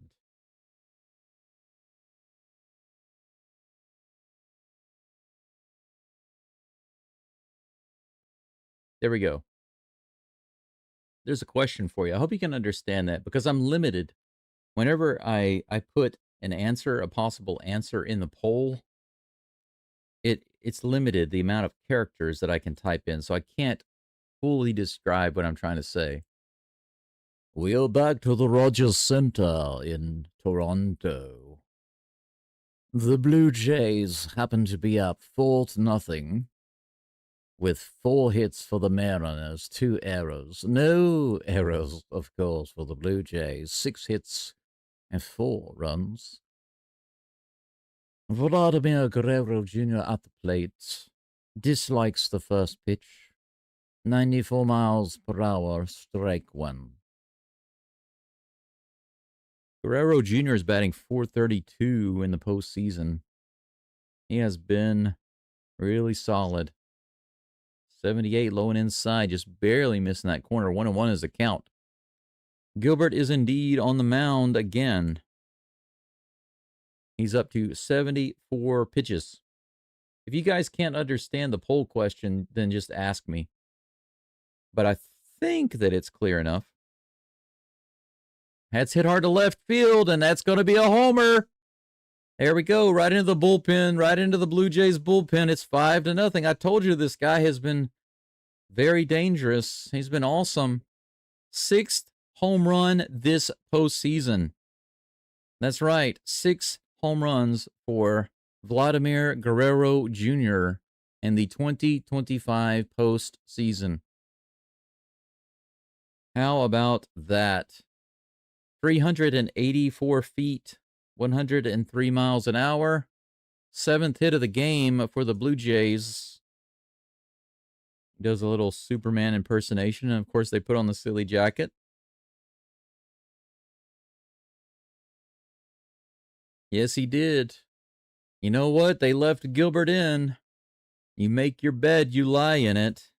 And now they pull him out, of course. He gives up a homer on the first batter, and they pull him out. I don't know. I don't like the move, to be honest. I feel like they're giving up too soon. I feel like if I were the coach, I would have gone ahead and pulled Gilbert out. Because I know you're trying to save pitchers for a possible game 7, but when you're down by 4 runs and it's only the 5th inning, you've still got almost half the game to come back. You've still got a chance to win this game and win the series. If you got a chance to win the series, I think you need to go for it and give yourself more rest. Because if you're worried about, oh, we're going to burn through too many relievers, yeah, but if you can pull out the game, if you can actually start hitting the ball and win the game, you'll have an extra day of rest. Because the World Series doesn't start for a couple more days, a few more days. But now you've made yourself a bigger hole. It's going to be even harder to come back. Most likely they won't be able to. And they're going to have to pull in the reliever anyway. It's too late now. I'd say keep Gilbert in there. Just let him keep pitching. As long as he feels okay, just let him keep pitching. You're already down by 5. How many times have I said that in this series, though? Bad coaching decisions by the Mariners. They either pull pitchers out too early or they pull them out too late. It's like there's kind of a sixth sense. If coaching had been my passion, then that's probably what I should have done. Because I just have this intuition. I'm like, I'm not feeling too good about this right now, or I think they should keep him in. But I wasn't so sure that Gilbert should have been back on the mound because, 4-0 with 4 full innings left to play, still within reach. Alejandro Kirk is due up next, and he's going to be facing Edward Bizardo, who's the new pitcher. for the Mariners. Yes, yes, Savage, living up to his name. Yeah, he wasn't. He was more of a no Savage his last outing, but this time he's. Is he Savage? Yes, Savage. Yes, Savage. First pitch to Kirk on the way. Captain Kirk takes a strike for strike one. 8 innings pitched and 7 hits allowed by Bizzardo. 4 ERA. 84 low and outside, fouled off. The count is 0-2.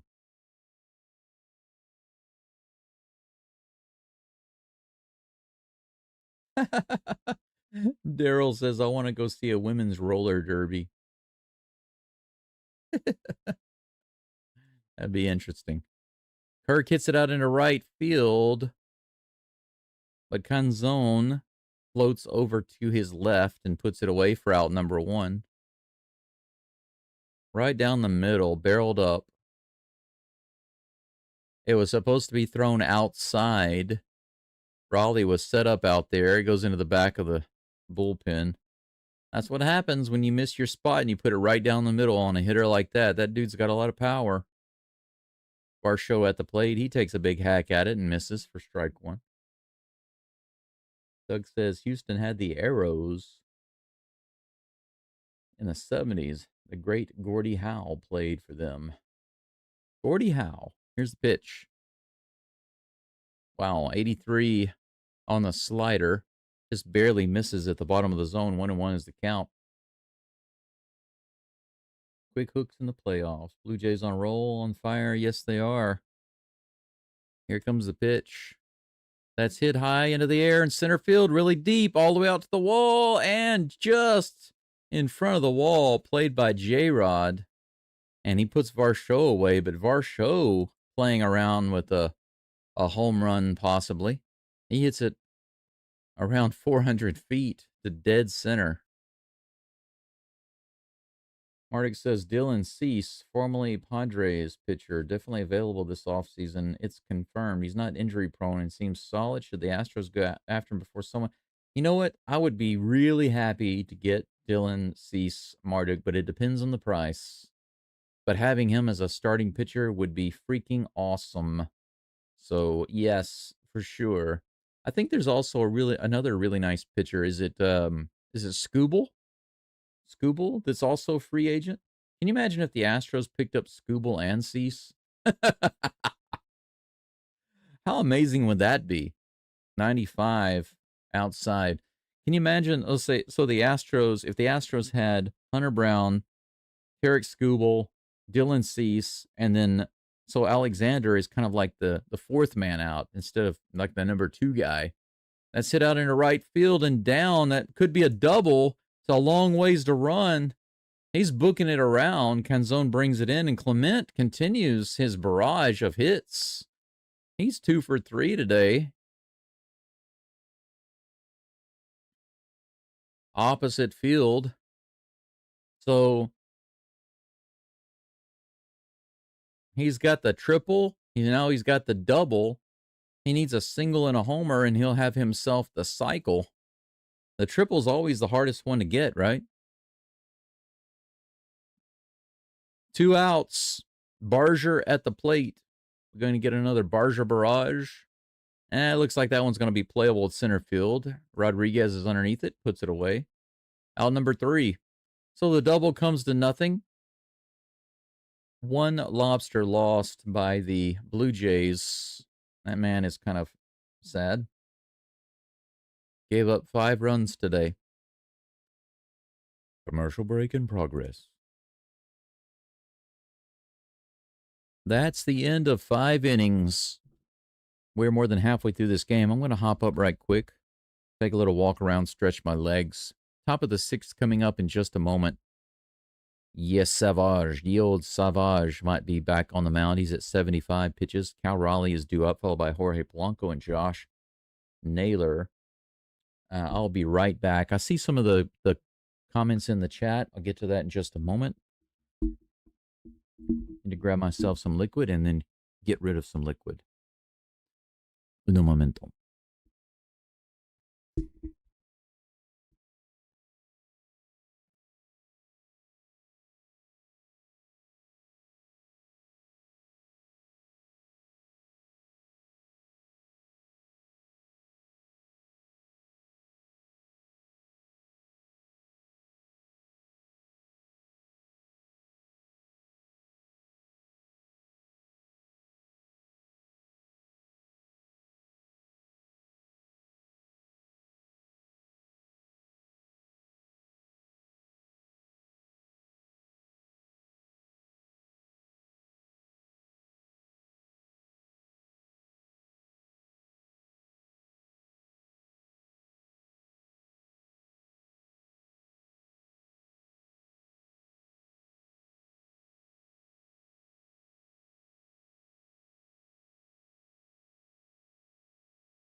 All right.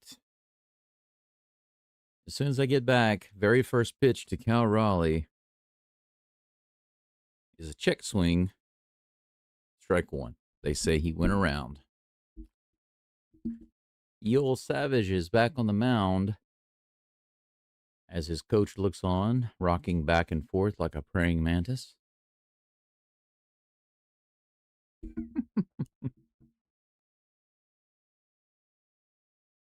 Top of the sixth, here's the pitch. The big dumper takes that one. The bottom of the zone for strike two. 93-mile-per-hour pitch. Jay says Cease should go to the Angels because you want the Angels to do better. That's got to be why. I thought Frommer was going to go to the Angels. That'd be a good fit for him, I think. That's high for ball one, 1-2. Let's see here. Next Level Coaching says, I love the platform, tuning in from Bellevue, Ontario. Thanks for joining. Fouled off. 1 ball, 2 strikes. The count remains. And thank you very much. If you are impressed with this platform, wait till you see my layout for the World Series because I've got some special treats coming for you guys and gals. I'm making some tweaks for my scoreboard and layout, my overlay. It's going to look really cool. Trust me. Just trust me, bro. Trust me, bro. Here's the 1-2 pitch. Swing and a miss. Another strikeout for the big dumper. Yeah, he doesn't look very pleased. I saw a really ridiculous comment yesterday about Raleigh's homer that he hit recently. Somebody said this one homer is worth more than all of Judge's career. Yeah, there's no bias in that comment at all. 1 down. Next batter is Jorge Polanco. Takes that first pitch in there for ball 1.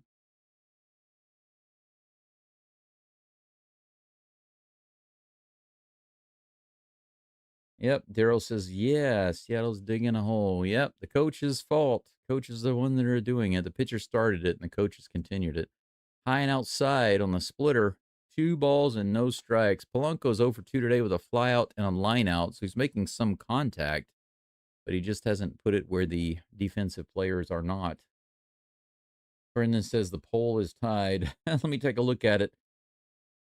How many votes? We only have 11 votes. I hope you guys and gals can vote on the poll. Guerrero gets that ground ball and flips it to Yoel Savage, who covers first base for the out. Number 2.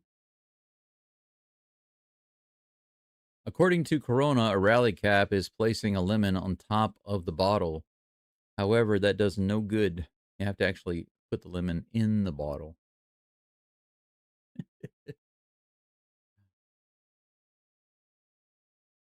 2 outs, nobody on, top of the 6th. Josh Naylor at the plate with 1-2 performance today. Wow, he crushes that one. It is gone. The shutout is over. Big, huge swing by Naylor, and he knew it immediately. It is 5-1. 3rd home run this postseason. Naylor launches that one deep into right field. I mean, he swung and he knew it was gone immediately. 389 feet, 100 miles an hour. So the distance was good, but man, the speed, it was the angle, not the speed. As soon as he hit it, he just turned around like, yeah, that's gone. No shutout. Next pitch is to Randy Arozarena. Outside, ball 1. Mariners. That's funny. I'll get to that. I'll get to that comment in just a second. Grounded foul down the third base side. It counts 1-1 to Arozarena with 2 outs and nobody on. But Naylor gives them a run on the board. They're down by 4 right now. I need more subscribers, like more of my long-term subscribers. That's hit out into right field. Another hit. Arozarena finally does something. He has been so cold the entire postseason. They moved him down to batting 5th. He was batting 1st, but they just got tired of his coldness. The Iceman. Yeah, and that's going to be the last one you Savage faces, it looks like. Yeah. They're going to bring him out. The crowd is booing, though. I think they wanted him to finish the 6th. Well, with Suarez coming to the plate, they're not going to let him pitch another. He's up to 87 pitches. And he's going to come out of the game after giving up 1 run, 6 hits. And the crowd stands and cheers, giving him a standing ovation.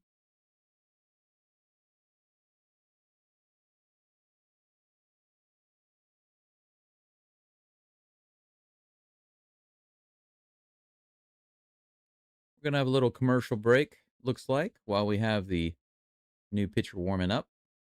Now I can get to these comments. Let's see what we got here. Yeah, some of my...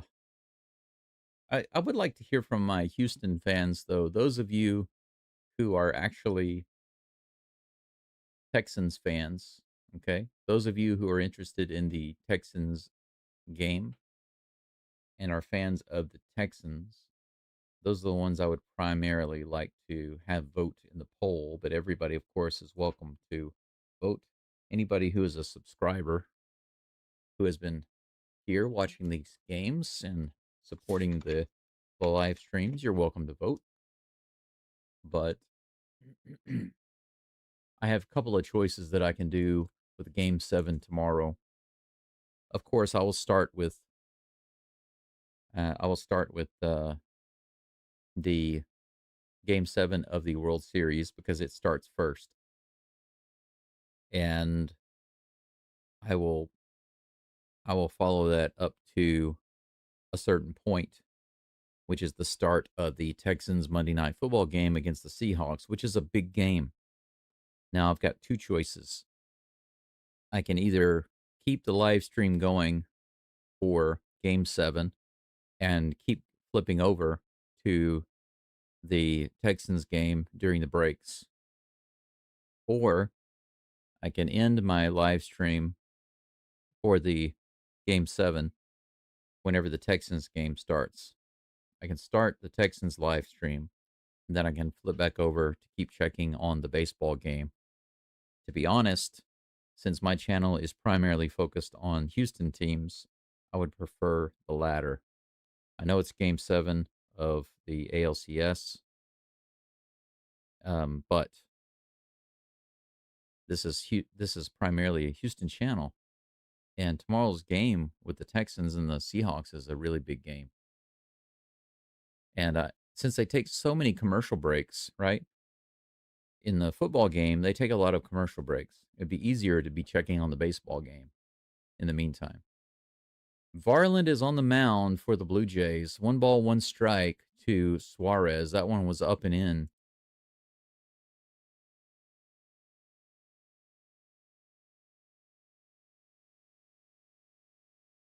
Arozarena on first base with 2 outs. That's high. 2 balls and 1 strike.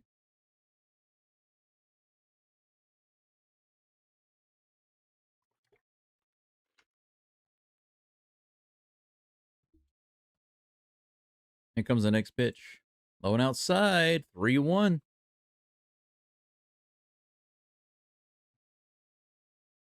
Varland down against Suarez. 3 balls and 1 strike, 2 outs, and Arozarena on first base here in the top of the 6th. Crawford on deck. Here's the toss. That's in there. Nice curveball, knuckle curve. I think Suarez was just looking for a walk. Didn't have any intention of swinging.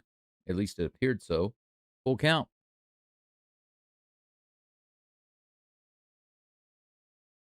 Yes, Game 7 is tomorrow, Brendan. That's right. Here comes the full count pitch. That's in there. 99 miles an hour and just fair into right field. And that's going to let Arozarena get all the way around. Is he going to score? Here's the throw home. It's off the line. Rosarena scores from first base on a bloop into right field by Suarez. Suarez goes to second base, and now it is 5-2.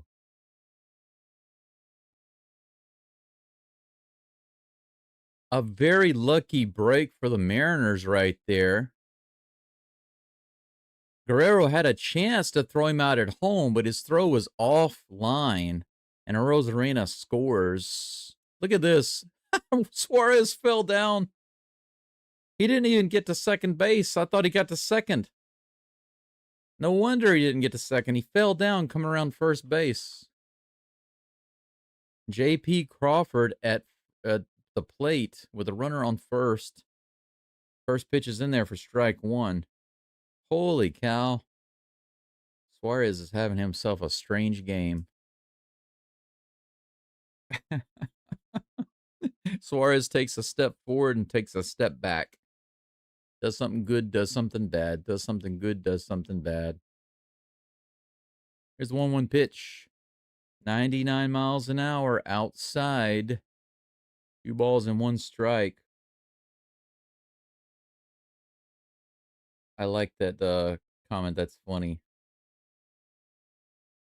Here comes a pitch. 98. Fouled off of the umpire. He says he's all right. 2-2 is the count. Rusty Gamer says the Blue Jays need to advance, if not only just for Geaux's Captain Kirk commentary play-by-play. Captain Kirk commentary. 89, low and inside, ball 3, full count.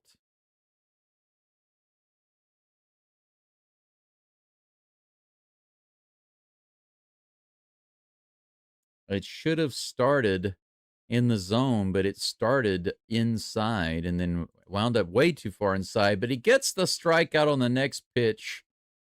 So Varlin gets out of it. That could have been a lot worse.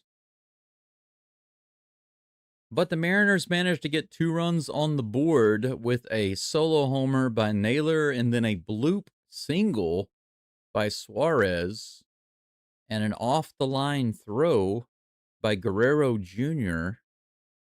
7 hits now for the Mariners, 8 for the Blue Jays. It's 5-2. It is now a 3-run game going into the bottom of the 6th. Isaiah Kiner-Falefa due up at the plate, followed by Andres Jimenez and George Springer. Mariners fans are soiling their pants right now, Jay says. Well, they got some hope in that inning, but you're probably right. Sydney says, hook time, thanks for playing. Charles says, go Blue Jays, defeat the Mariners, then toast the Dodgers. That would be nice. Doug says the game's not over. Now the Jays have to go to their bullpen. Yeah, Doug, their bullpen has not been good so far. But they've got to manage to hold them down. They can't allow them to score any more than 4 runs. But, Blue Jays probably, I would guess that the Blue Jays have at least a 58, 60% chance of scoring at least another run or 2. I'd think so. Daryl says this Houston Texans game could be big. Yeah, I believe it's the biggest game of the year. Brendan says Texans game. Could care less about the ALCS game. Yep, I get you. I get you. Like I said, my plan is to start the Texans game on time and then to just check back in. I just wanted to see what you all feel. Because actually the poll is just to see how everybody feels about it. I'm not going to use it as my go-to decision. I just want to see how everybody feels. Because right now, it says 56%. 16 people have voted. And I have no idea who all those people are that voted. If I had only Houston fans vote, then I would take this poll more seriously. But I'm sure that there are several people who really want to see Game 7 and don't care anything about the Texans, but I really can't take those people seriously because, like I said, this is a Houston sports channel. So the Texans, and especially that game tomorrow, that's a big game. That takes precedent. Falefa, my bad. Falefa hits this one straight up. Crawford comes over and cuts in front of his buddy to get the first out. One down, Jimenez comes to the plate.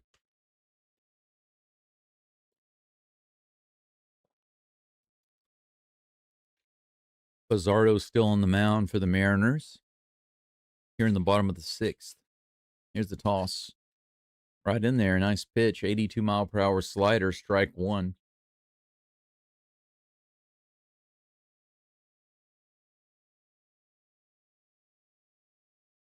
Here comes the next pitch. 84. Another slider in the bottom of the zone. This one fouled off. 0-2 is the count.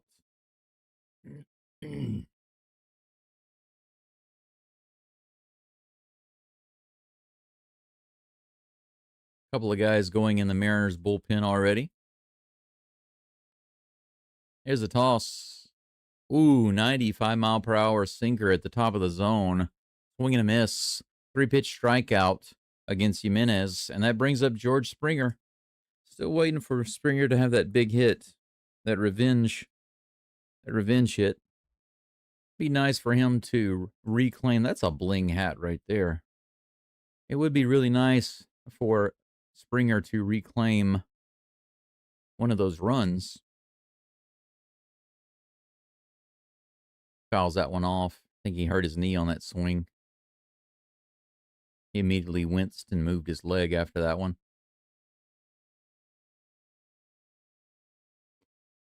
He had a walk in the second inning. No hits yet. He hits this one to third.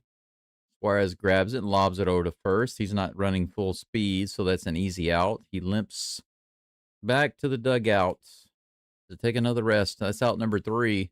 Nothing doing for the Blue Jays in the bottom of the 6th. We're finished with 6 innings of baseball. We are going into the top of the 7th. Got about 162 people listening in and viewing right now. That's nice. Commercial break in progress, as you see there. How many likes do we have on the channel? Did we get to 100 yet? I have a feeling that it's going to be no, but we'll see. 72. We need 28 more likes. If you have not liked the live stream, then I'm talking to you. Much appreciated. Leave a thumbs up. It's right below the video. Very easy. If you're not logged in, then log in. If you don't want to log in, then log in anyway. Go against your inner feeling. You know that your heart says yes. Your mind might be afraid of logging in and liking the video, but trust me, follow your heart and like the live stream.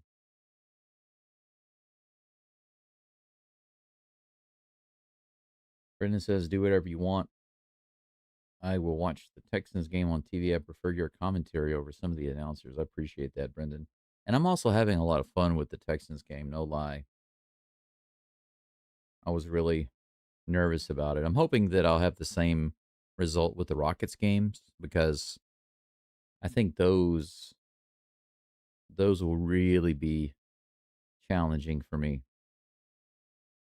But I have a feeling that what I'm going to try to do is call those games loosely and keep my play-by-play relegated to the most pertinent and important actions of the game, not every single one. But what honestly what I want what I want is for Game 7 and the Texans game to be not overlapping, but of course that's not really an option. So my second choice is to start the Texans game on time. But at that time, for the Blue Jays to be blowing out the Mariners. That's what I would like. That's what I would like. That way, as I'm starting the Texans game, I can just check in during the breaks because I can still pull up the game.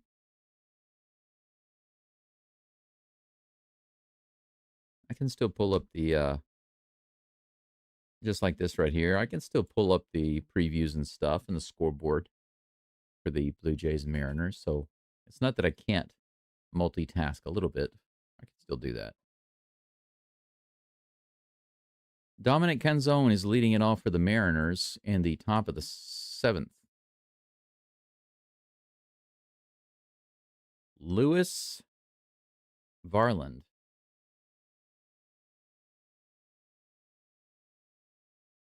And that's just inside. 2 balls and no strikes on the 99-mile-per-hour pitch. 2-0. Daryl says Springer already has a bruised kneecap. Yes, he does.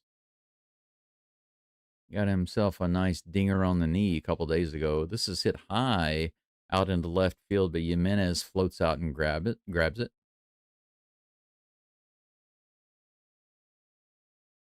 They said that Yasavage threw 31 splitters, more than any he's thrown the entire year.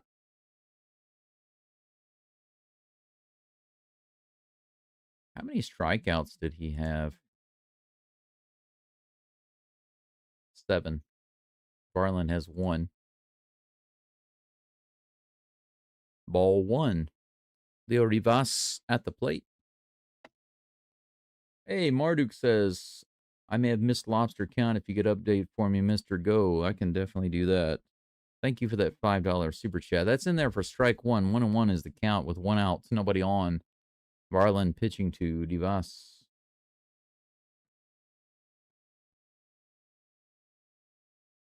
Here comes the toss.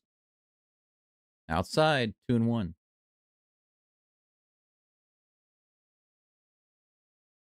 Well, here comes the 2-1 pitch. 98 right in there and fouled off.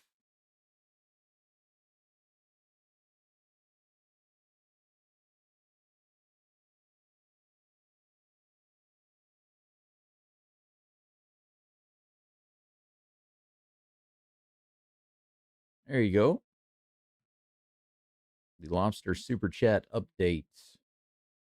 10 for the Mariners so far and 12 for the Blue Jays.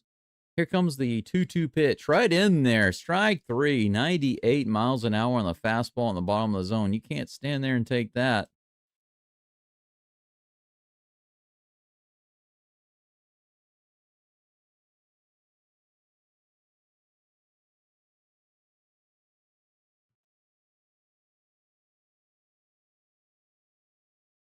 Three starts this year for Savage, and he comes out in game 6 and pitches a really phenomenal 6 innings. Well, not quite 6, but still did a great job for a newbie. J-Rod at the plate takes that first pitch for ball 1. Here's the next one. That's hit hard to left field, pretty deep, but caught at the warning track.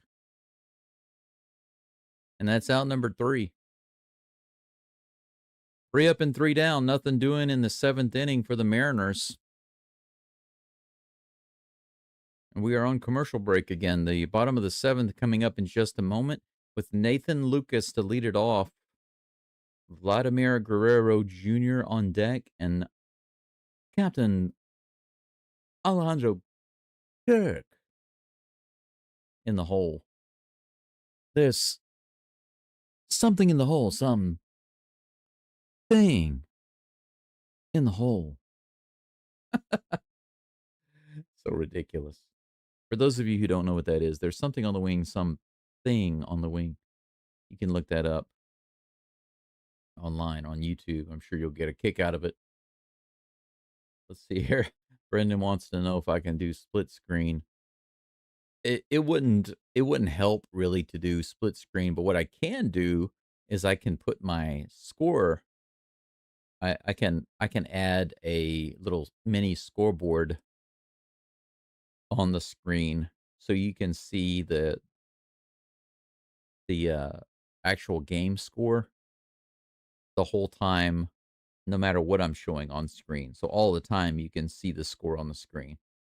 So I can do that, Brendan, but showing split screen would be it would be way too much to ask to show my Texans scoreboard and the full game 7 scoreboard at the same time.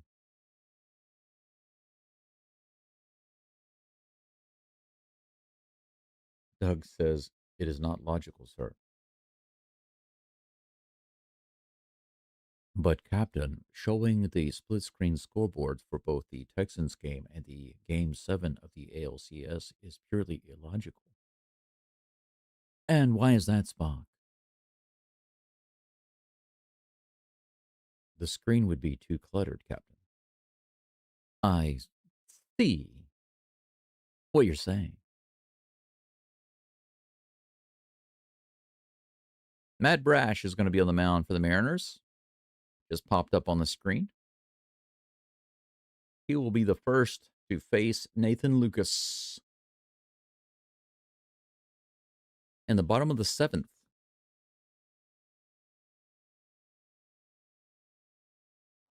Oh, hey, Rusty Gamer with a $10 super chat.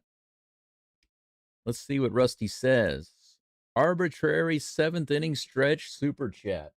Sounds like we're heading into the Twilight Zone black and white era.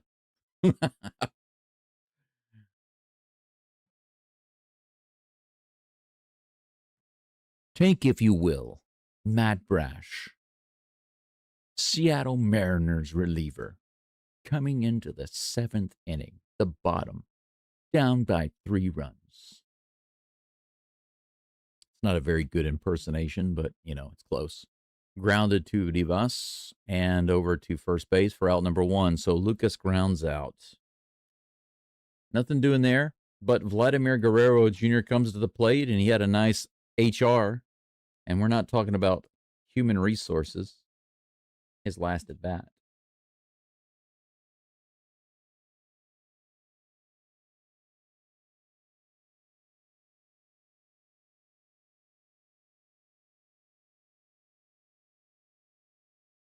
Thank you so much for that arbitrary 7th inning super. I do much appreciate that, sir. Thank you so much. First pitch to Guerrero Jr. is in there for strike 1. 1 down, nobody on here in the bottom of the 7th. Whoa, he hit him. Another hit batter. This time, not too big of a deal. It hits him on the elbow pad. He seems okay. But he's like, that's okay. Okay.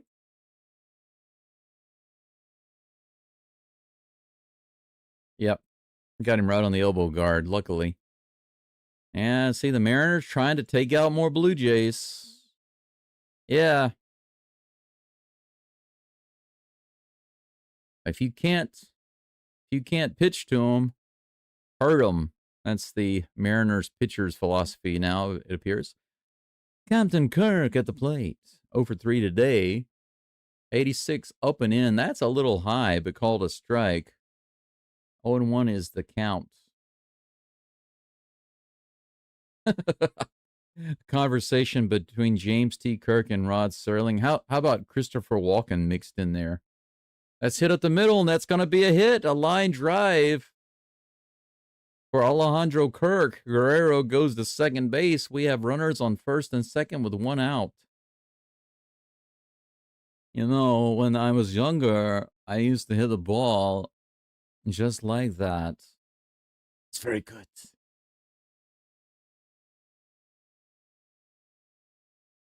We could just go through all of the voices.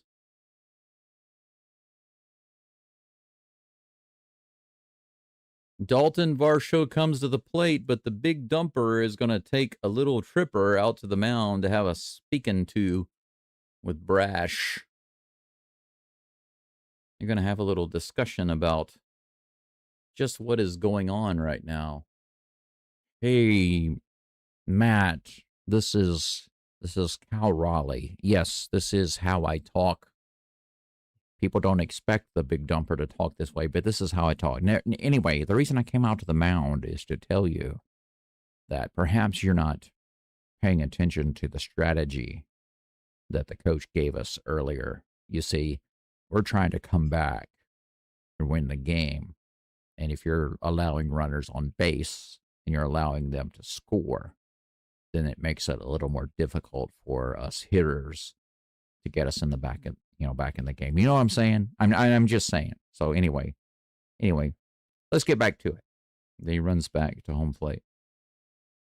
If you've ever wondered what the catchers and the pitchers talk about on the mound, you can always depend on me to tell you what they're saying. 87 up and in for strike one to Varsho. He's 1 for 3 with a single in the second and a run scored, batting just 130 in the series. But for the postseason, he's been really good, but not in this series. Ooh, swing and a miss. He chases that one. And it's going to go out into left field. Guerrero was stealing on that pitch. Raleigh scoops it up and he throws to third. The throw is not very good. They can't handle it. And Guerrero scores 6-2. Runners advance to second and third. And with that wild throw, we'll take a look at it. Suarez can't handle it. Wow, terrible throw from the big dumper.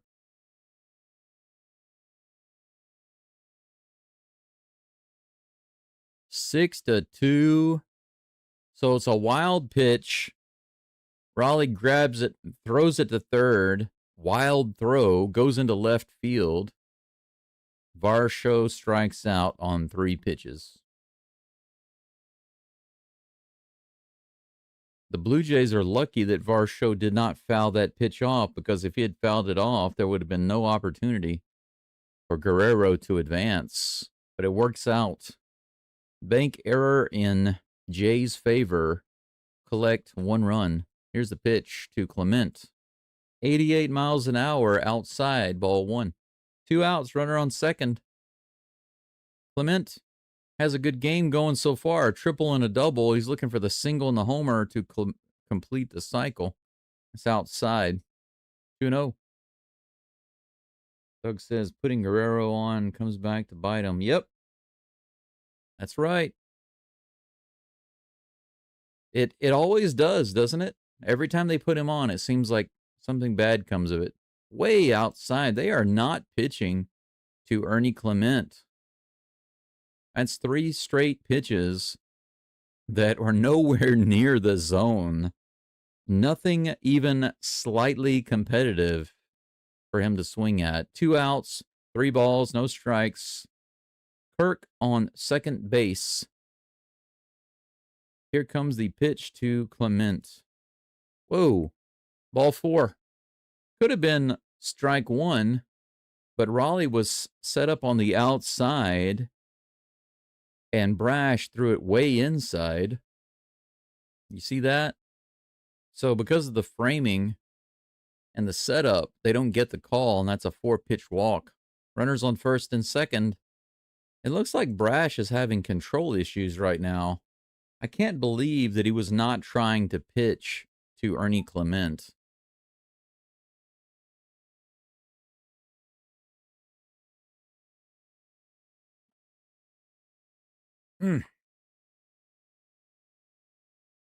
Dangerous bat comes to the plate.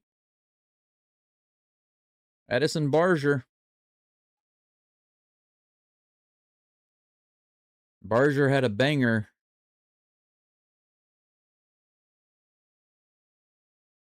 A single, a 2-run homer, 3 RBIs driven in. Half of the runs come from this guy right here. Here's the toss in the dirt. Stopped by none of them anywhere near the zone. I'm telling you, I don't think that Brash has any control right now. Here's the pitch.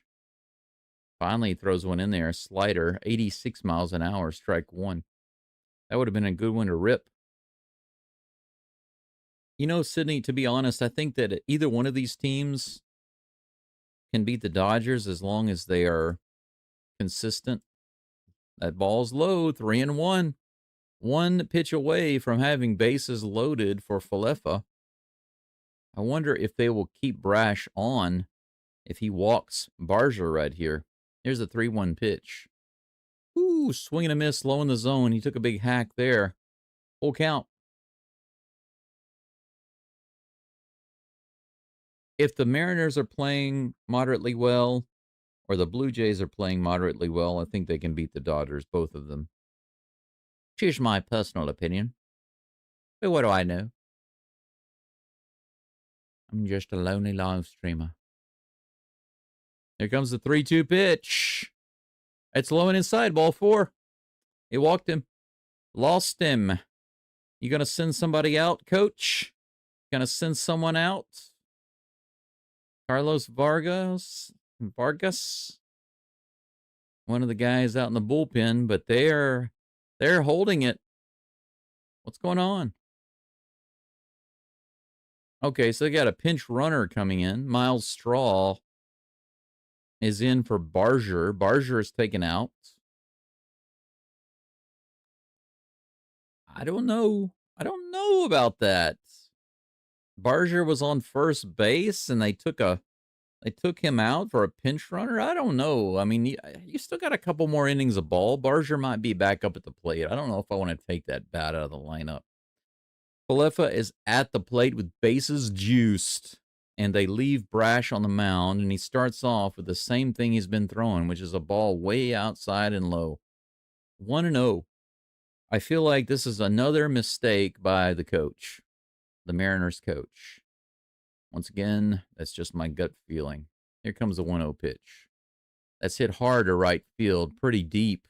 Is it going to be playable? Just playable. Woo, the Mariners get lucky. The coaches took a gamble there.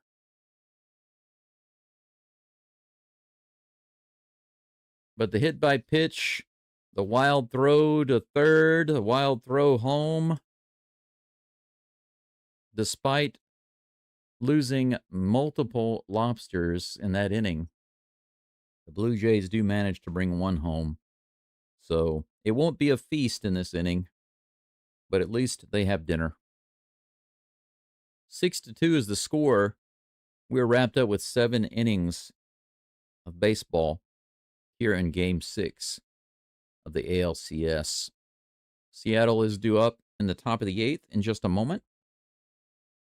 7 hits for the Mariners, 9 for the Blue Jays.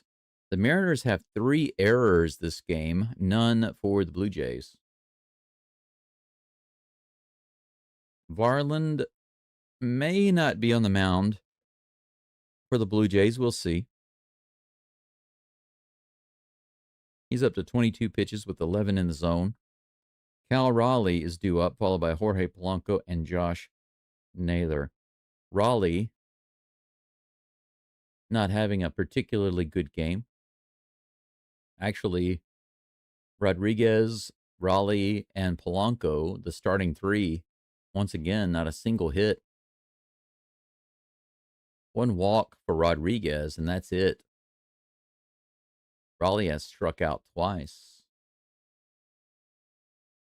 Doug says the Mariners need to take this guy out. Yeah, I agree. I mean, seriously, though, that fly out to right field, that was a lucky break. That was a lucky break. I still stand by what I said, though. I would have pulled him out.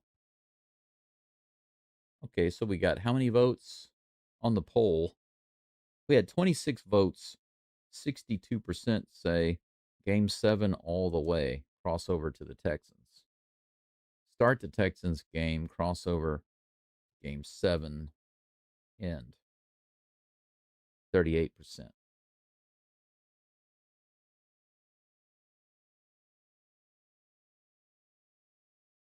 Yeah, with this crowd, I'm not surprised to see that. We got about 200 viewers. Thanks for being here. A little bit of a commercial break going right now, waiting for the top of the 8th. I'm sorry, yeah, that's right, the top of the 8th. I was right. Believe in myself. Believe in myself. 6-2 is the score. We are now back Tomorrow's game, 7 o'clock p.m. Eastern Time, 6 o'clock Central Time.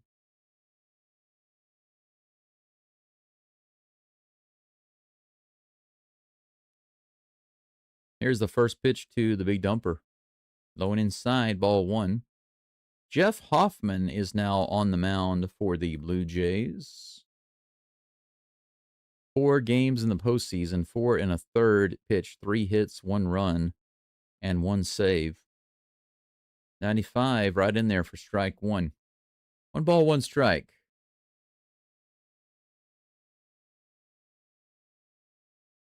I would remind you all to make sure you like the live stream and help me out there. I appreciate it. If you're interested in more of these live streams, feel free to subscribe.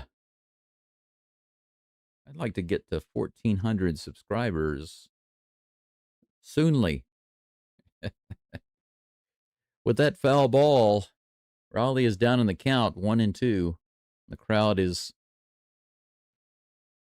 gently waving their towels around as only Canadians can do. Here comes a 1-2 pitch from Hoffman. Hasselhoffman. He fouls that one off. Count remains 1-2. 83 likes on the live stream. We need 17 more to clear 100. We got basically 2 innings. Maybe 1.5. Maybe just 1.5 innings. Get those last 15 likes or so. 95 at the top of the zone, swing and a miss. That's 3 strikeouts.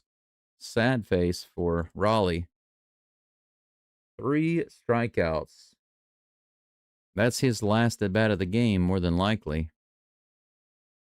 The big striker. No heroics this time. Yankees fans right now. Aaron Judge would have hit that.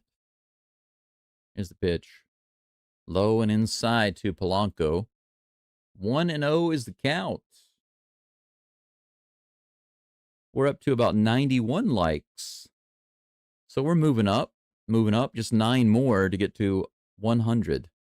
Yaku. Whoa, way inside.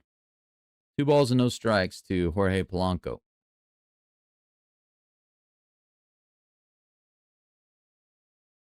Suarez over there, loving his long hair, stroking his fingers through his hair.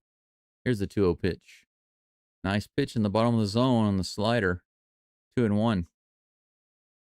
93 likes. We're getting there. We're getting closer. 7 more. 218 listening in, watching along. Thanks for being here. 1 out, nobody on. The 2-1 pitch to Polanco. He fouls it off, and the count is now even.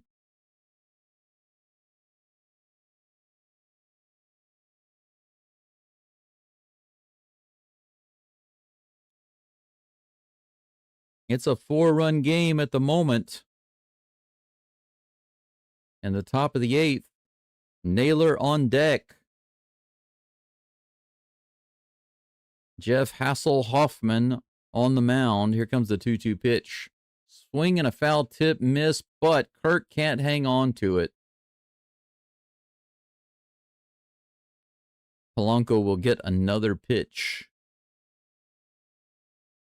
98 likes. Climbing fast. Let's get her up there.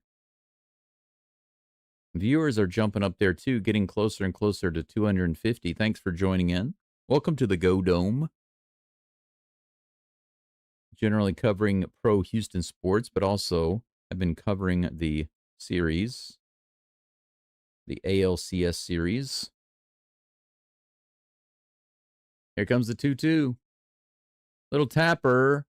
Is that fair? No, it's foul. Polanco gets another opportunity.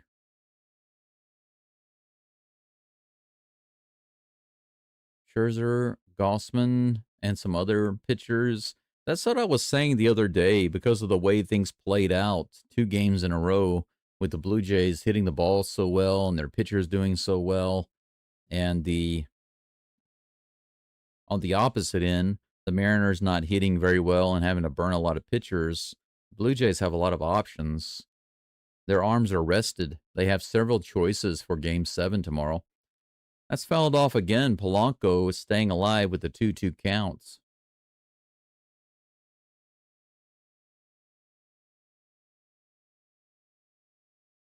The Mariners, with not as many fresh arms available as the Blue Jays right now.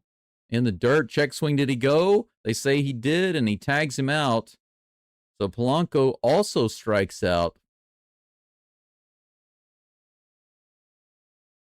Hasselhoffman with 2 strikeouts.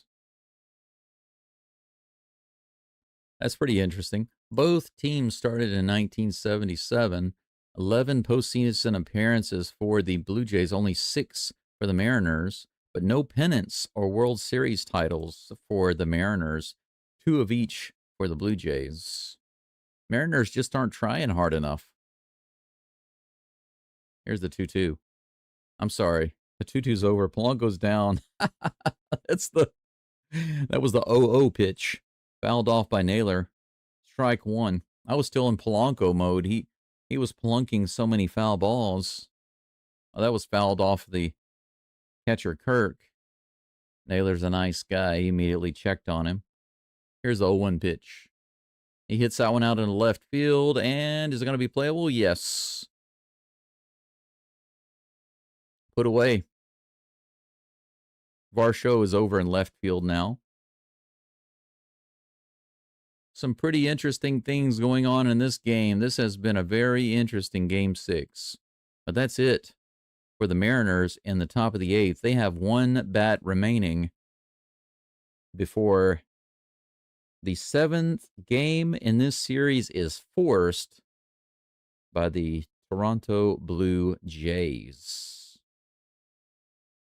What a series this has been. A nice, long 7-game series. And I just noticed we hit 102 102 likes. 400 people watching along. Thanks so much. I appreciate it. We are growing. We're on a commercial break right now. Andre Jimenez due up at the plate for the Blue Jays in the bottom of the 8th, followed by George Springer and Nathan Lucas. Jimenez 0 for 3 today.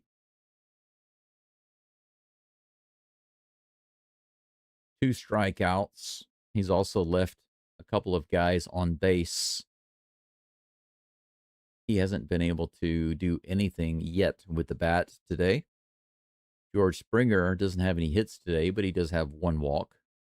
And he hasn't struck out. He's been making contact with ground outs and fly outs.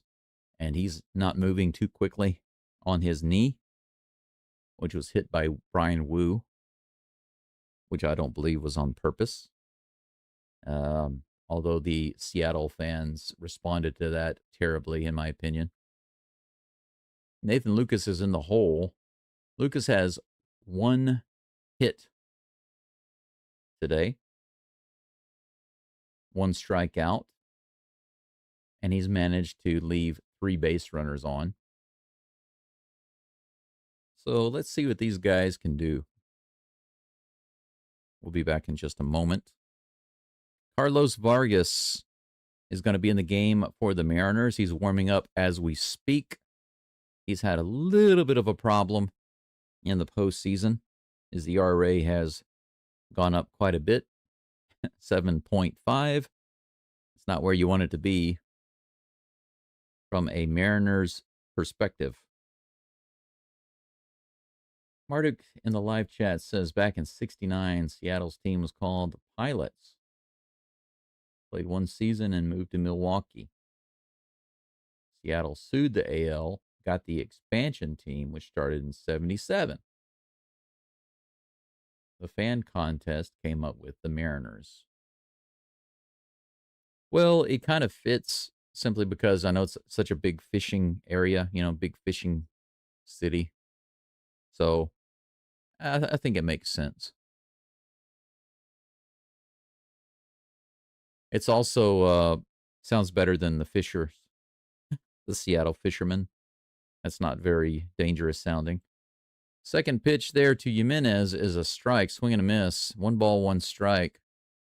Vargas's first pitch was up and out. Couple of strikeouts and a ground out today for Mr. Jimenez. Bottom of the 8th is going. Here's the 1-1 pitch. He hits that one straight up into the air. Should be playable in left field. Rosarena's under it, and he puts it away. Out number 1. Man, the viewers have been fluctuating violently. We're just a little over 300 right now. Earlier, it got over 400. That's pretty nuts.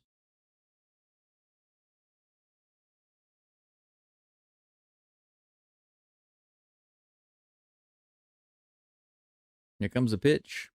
Whoa, way up inside. Man, he almost hit Springer. What is it with these pitchers, man? The very first pitch by Vargas goes up and in. Springer has to fall to the ground to get out of the way. Crowd's like, what the heck is going on? You know that if he gets hit, the crap's going to hit the fan here, right?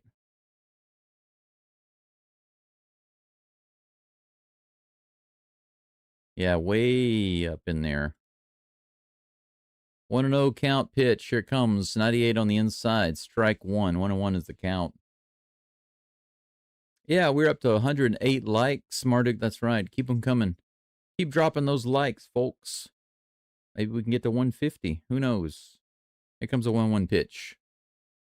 90-mile-per-hour slider. Fouled off on the right side.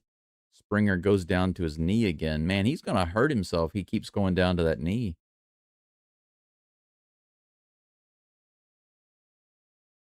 It seems like the swing is hurting his knee, which is causing him to go down to his knee. But that's got to hurt even more because that's his sore knee. So it's like it hurts and he goes down to his knee and it hurts even more. Here's the 1-2 pitch. 100 miles an hour, swing and a miss. He manages to keep from going down to his knee that time, but he's obviously not feeling well. 1 walk so far in this game. That looks like that's all it's going to be for Springer. A strikeout, a walk, ground out, a couple of flyouts. That's pretty much it.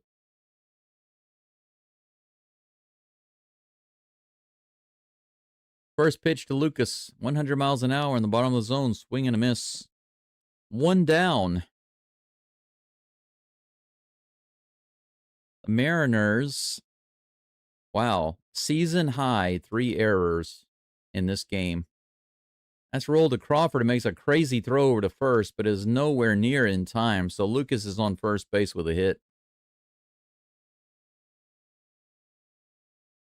Why did he even throw that? It could have been a wild throw. 2 outs, runner on first. With Vladimir Guerrero coming to the plate. Are they going to walk him or are they going to pitch? Looks like they're going to pitch to him. Carlos Vargas is going to pitch to Guerrero. He's got a homer. He was hit by pitch. Scored a couple of runs. Ooh, nice big hack. Fouls it off.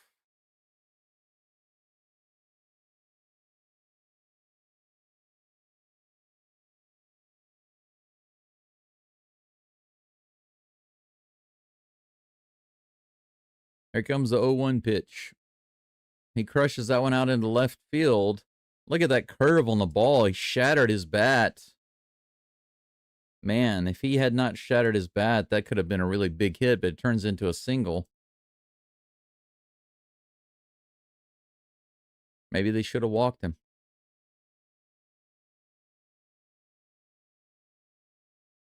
Yeah. They put it inside, but he still got it. Runners on first and second with 2 outs for Captain Kirk at the plate. 2 outs, 2 runners on for Alejandro Kirk. Here's the pitch. Fouls it back. Kirk did come up with a nice hit earlier.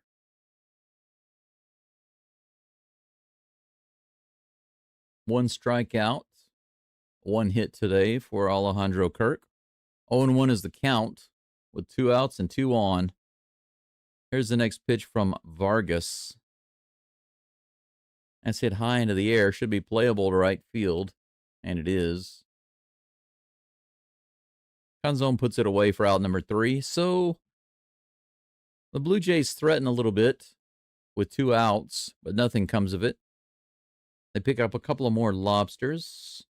So the Blue Jays go out for a little bit of fishing, a little bit of lobster catching in the bottom of the 8th. They get a couple in the traps, but they lose them on the way back to shore. So nothing to deliver back home. 6-2. We're going into the final inning. The Mariners have 4 runs to make up if they expect to avoid a Game 7. Jeff Hoffman was in for the Blue Jays in the top of the 8th. He got up to 15 pitches, 12 of those in the strike zone. Had a good inning, no problems.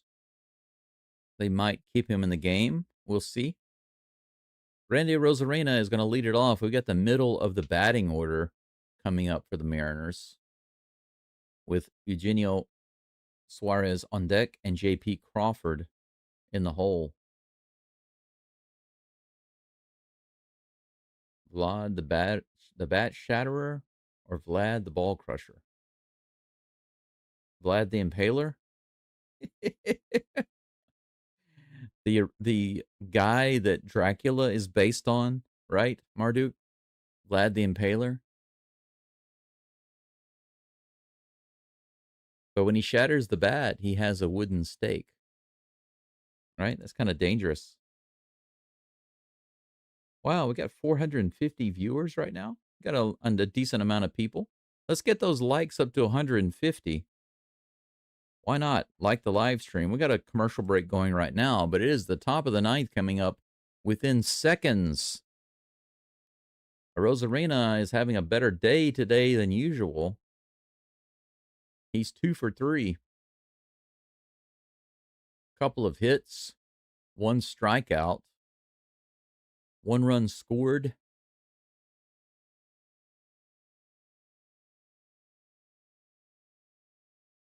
He's actually having a better day than most of the Mariners, which is hilarious because, of course, normally Arozarena is the leadoff batter, but they moved him down to the 5th spot after being so ice cold in the postseason. And in this game, he's tied with Naylor for the most hits. He and Naylor have 4 hits between them. And as a team, the Mariners only have 7. Canzone has a hit. Rivas has a hit. Suarez has a hit. Other than Naylor's homer, they've kept it in the park today. Jeff Hasselhoffman will stay in the game in the 9th. Here comes the first pitch. Arozarena takes it in the top of the zone for strike 1, a 95-mile-per-hour fastball. Special thanks to everyone for the likes, the subscriptions, the views. We're just shy of 1,400 subs. We're over 1,390 right now. We're going to get to 1,400 subs today. That would be nice. Nice. 1 ball, 1 strike to Arozarena. Here comes the next pitch. Swing and a miss. 87, slider, low and outside. Got him going. 1 ball and 2 strikes.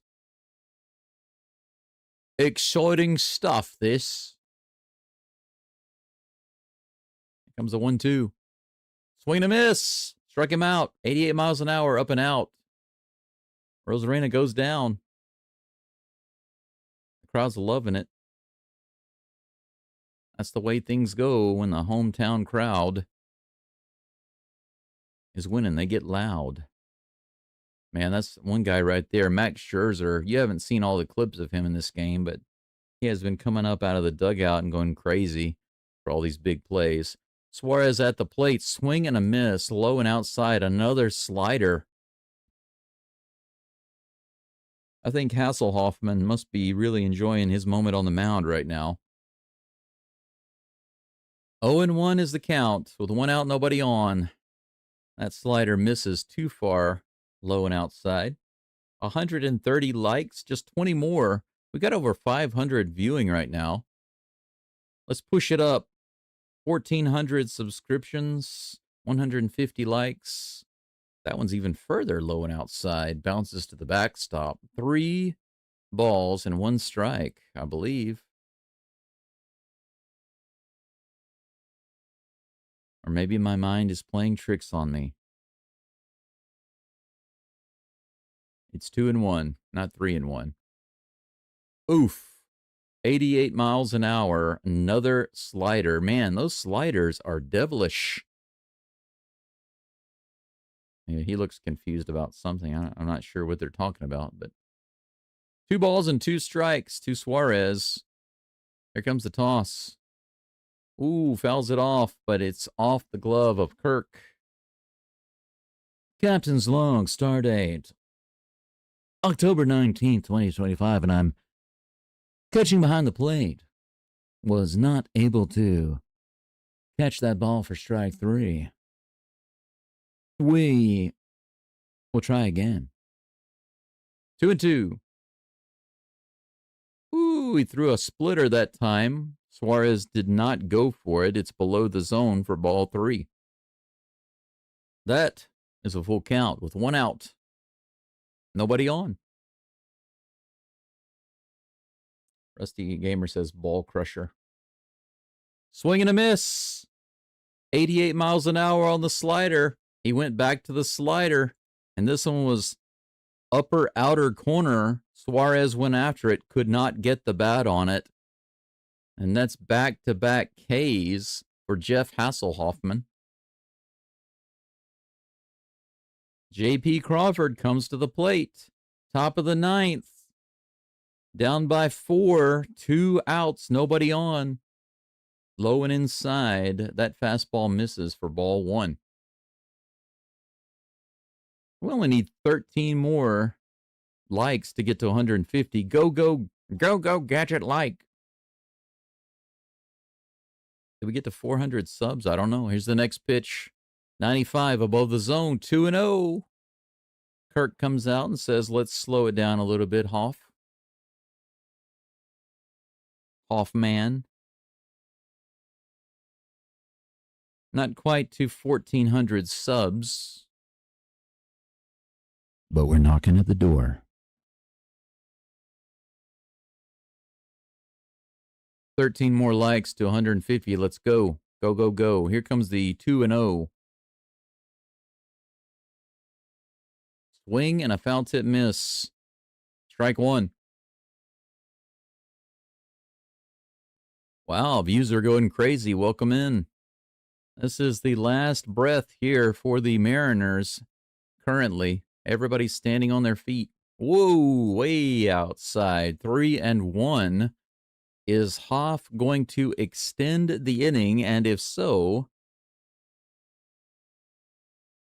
what will the manager decide to do? What will the coach decide to do? Bring in another guy or let him go? We'll see. Here's the pitch.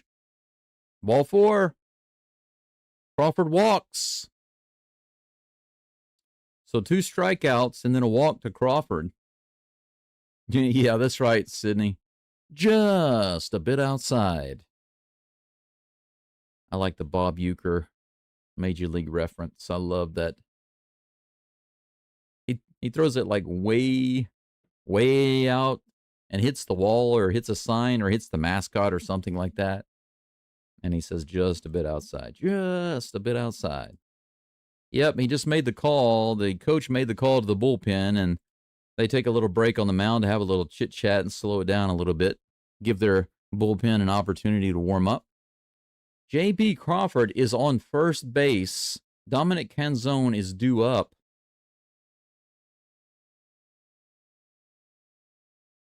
Canzone comes to the plate with 2 outs, runner on. Down by 4. We are 3 likes away from 150. That's hit straight up into the air. It could be playable. No, it's going to go out of play. Captain Kirk can't get to that ball.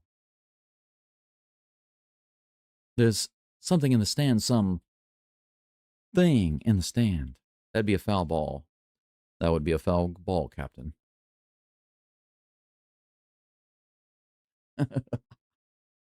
Gently tap the like icon. Gently tap the like icon. Whoa. Crawford steals second base. High and outside. Almost a wild pitch. Kirk grabs it but makes no effort to throw to second base. So Crawford is on second now with a 1-1 count.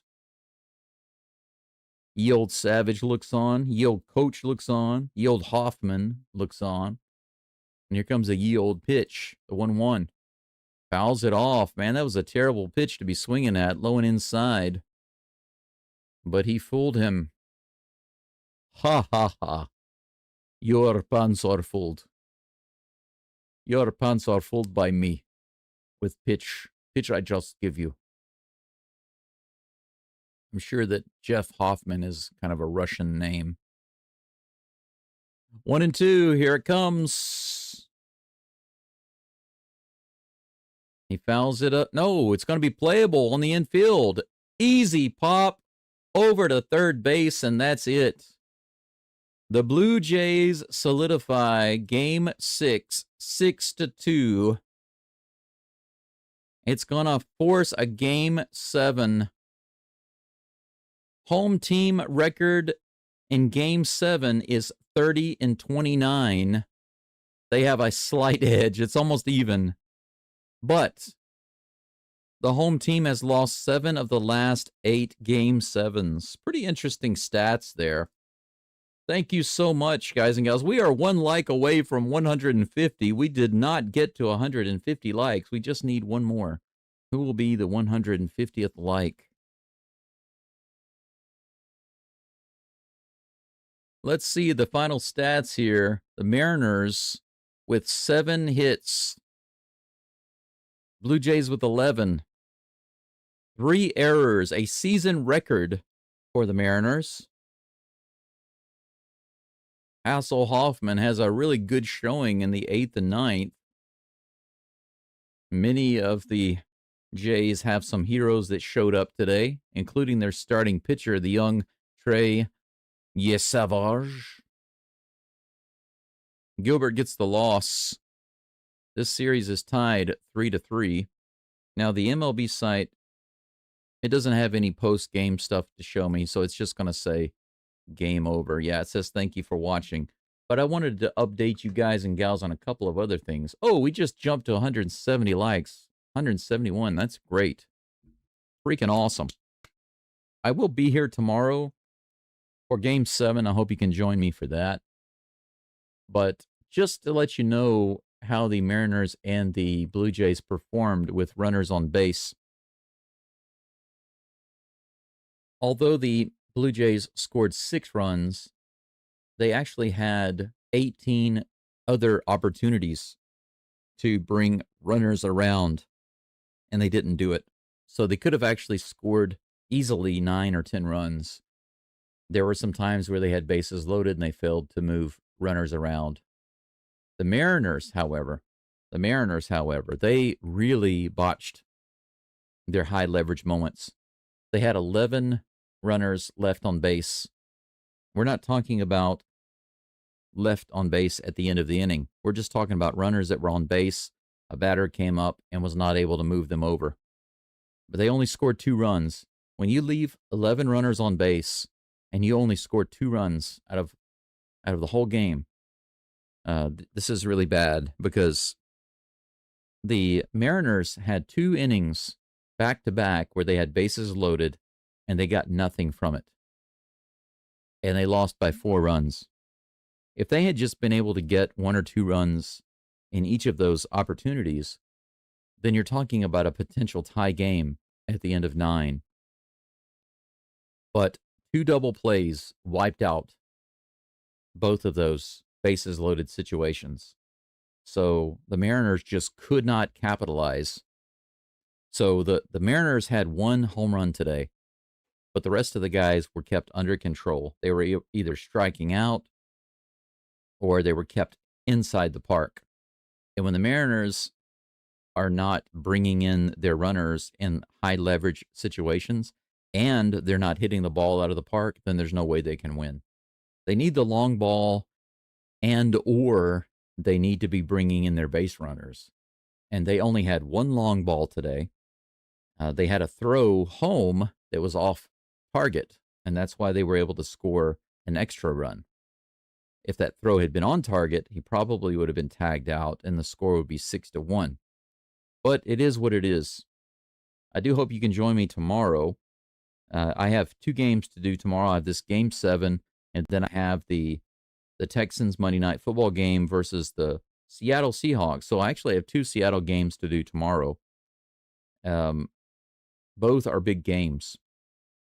Both are really big games. We did hit 1,400 subscribers. I think that's freaking awesome. Thank you so much. We are climbing faster and faster.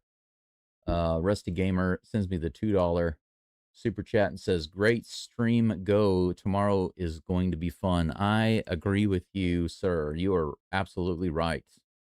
I appreciate that very much, that extra little boost. Thank you to not just Rusty Gamer, but to all of those who donated to my other super chatters. Rusty Gamer also sent me another super chat. Thank you for that. Marduk sent me a super chat. And then I think earlier I might have had another super chat. But thank you, all of you who donated today. Thank you for all of the extra likes. I think we hit a record today. I don't know what the total views are. I don't get to see those until the game is over. But as far as the subscribers, we had a great day. And the total likes on the video, also a great day. I think the total likes got close to 200. Yeah, 176. Holy cow. My minimal that I was looking for was 100. Then suddenly we got to 150, and then it just shot up from there. We're only 24 away from 200. I don't necessarily expect for it to get there, but that's still freaking awesome. Thank you so much. Like I said, tomorrow's game, real quick, I can show you. Let me pull that up for you just in case you don't know. I can show you on the screen right quick. Sorry, that's my Astro screen. You're probably not interested in that. Quick game stats, just for your knowledge. 3 walks given by Yasavage and 7 strikeouts, 2 earned runs, 6 hits allowed, 5.2 innings pitched. Gilbert, just 4 innings pitched, 7 hits, 4 earned runs, 3 strikeouts only, and 1 walk. He didn't last past 4, and that's been a problem for the Mariners. And let's see here. So you can see here the Blue Jays, when you look at it, the Blue Jays were hitting singles, triples, doubles, and homers. They were mixing it up. They even had a hit by pitch that turned into a score. They were converting their runners at a pretty decent rate. You know, it was not stellar, but it was an acceptable rate, and that's why they wound up with 6 runs instead of just 2 or 3. But we're going to take a look at tomorrow's game right quick.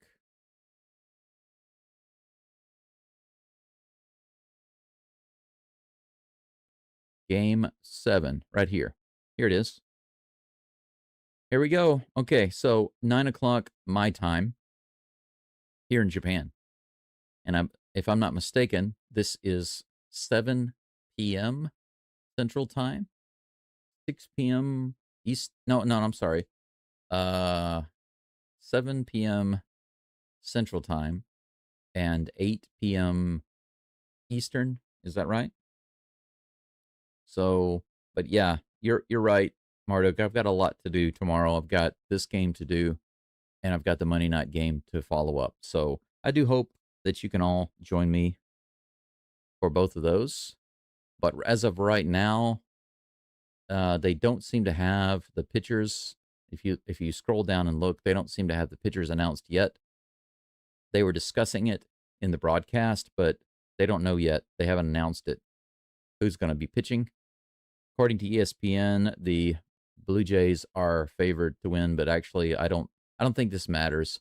What matters tomorrow is which team has the best combination of hot bats and off pitching. But my guess is that the favor does fall on the side of the Blue Jays simply because they've got several rested pitchers. They've got a lot of options. Mariners have fewer options from the pitching perspective.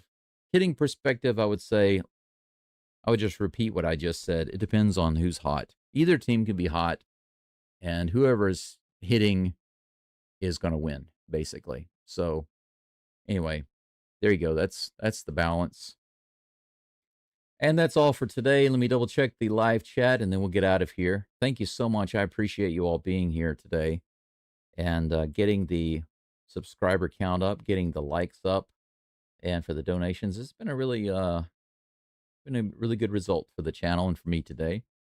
And I hope you all enjoyed the broadcast and the game, whether your team won or not. Let's see here. What do we miss? Mark says, Mr. Spock, the women on your planet are logical. That's the only planet in the galaxy that can make that claim. Apparently so. Sydney says 600 plus. Did we really only have 60 in game 2? Yeah, it's pretty crazy, Sydney. From game 4, it got crazy. The total views in game 4 went up to almost 8,000. It was nuts. Over 5,000 in game 5. And then I don't know what the total views are today, but I'll check it out later after this stream is over. Jays in the postseason now 66 and 46. That's a pretty good record. Pretty good record. Mark says, go Blue Jays. Rusty Gamer says, let's go. Absolutely, let's go. And thank you, Marduk. 150 likes. Congrats. Thank you so much. We were knocking at the door of 200. That's pretty crazy. Paige says, definitely having some anxiety at the end. Congrats, Jays. All of Canada holding their breath tonight. I bet. I bet. You know, I will state again that I predicted the Blue Jays to win the series. I just thought that they could do it. They had a better overall talent balance, and they were being more consistent. But up until 2 days ago, I was just basically kind of neutral. Even though I do slightly prefer the Blue Jays, I was, calling it neutral. But after seeing how toxic the fans responded to George Springer getting hit, and then when he stood up, I just decided at that point the Mariners those fans don't deserve to have their team in the World Series. Not acting like that. They need to learn a lesson. Can't be so terrible, I think. And I like the fan base for the Blue Jays more. So, and plus they have George Springer. I mean, there's always that. And he deserves some revenge. Maybe tomorrow is George Springer's revenge day. Maybe George Springer hits a grand slam and they wind up beating the Mariners. How appropriate would that be? And then somebody for the Mariners gets hit on the knee. No, actually, I don't want that. I don't want anybody to get injured. It was just a joke. Shoot'em says when the Mariners lose, that's an Astros win. That's right. That is right. Rock and roll says Casey.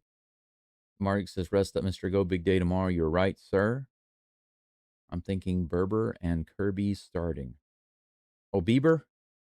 I mean, is it Bieber? I can't remember. But yeah, we'll see. We'll see. They've got several options. You're welcome, Sydney. Thank you for being here. Thank you for tuning in. Arctic says, yeah, Bieber, that's right. 1,400 subs. It's awesome. Great day. Another great day because of all of you. And that's it. We got through all of the comments and the game stats and the upcoming game tomorrow. I look forward to seeing you then. Let's all rest up. Have a great morning, afternoon, or evening, wherever you are. Thank you for joining. And I will see you tomorrow. Until then, let's go. Bye-bye for now. Janet.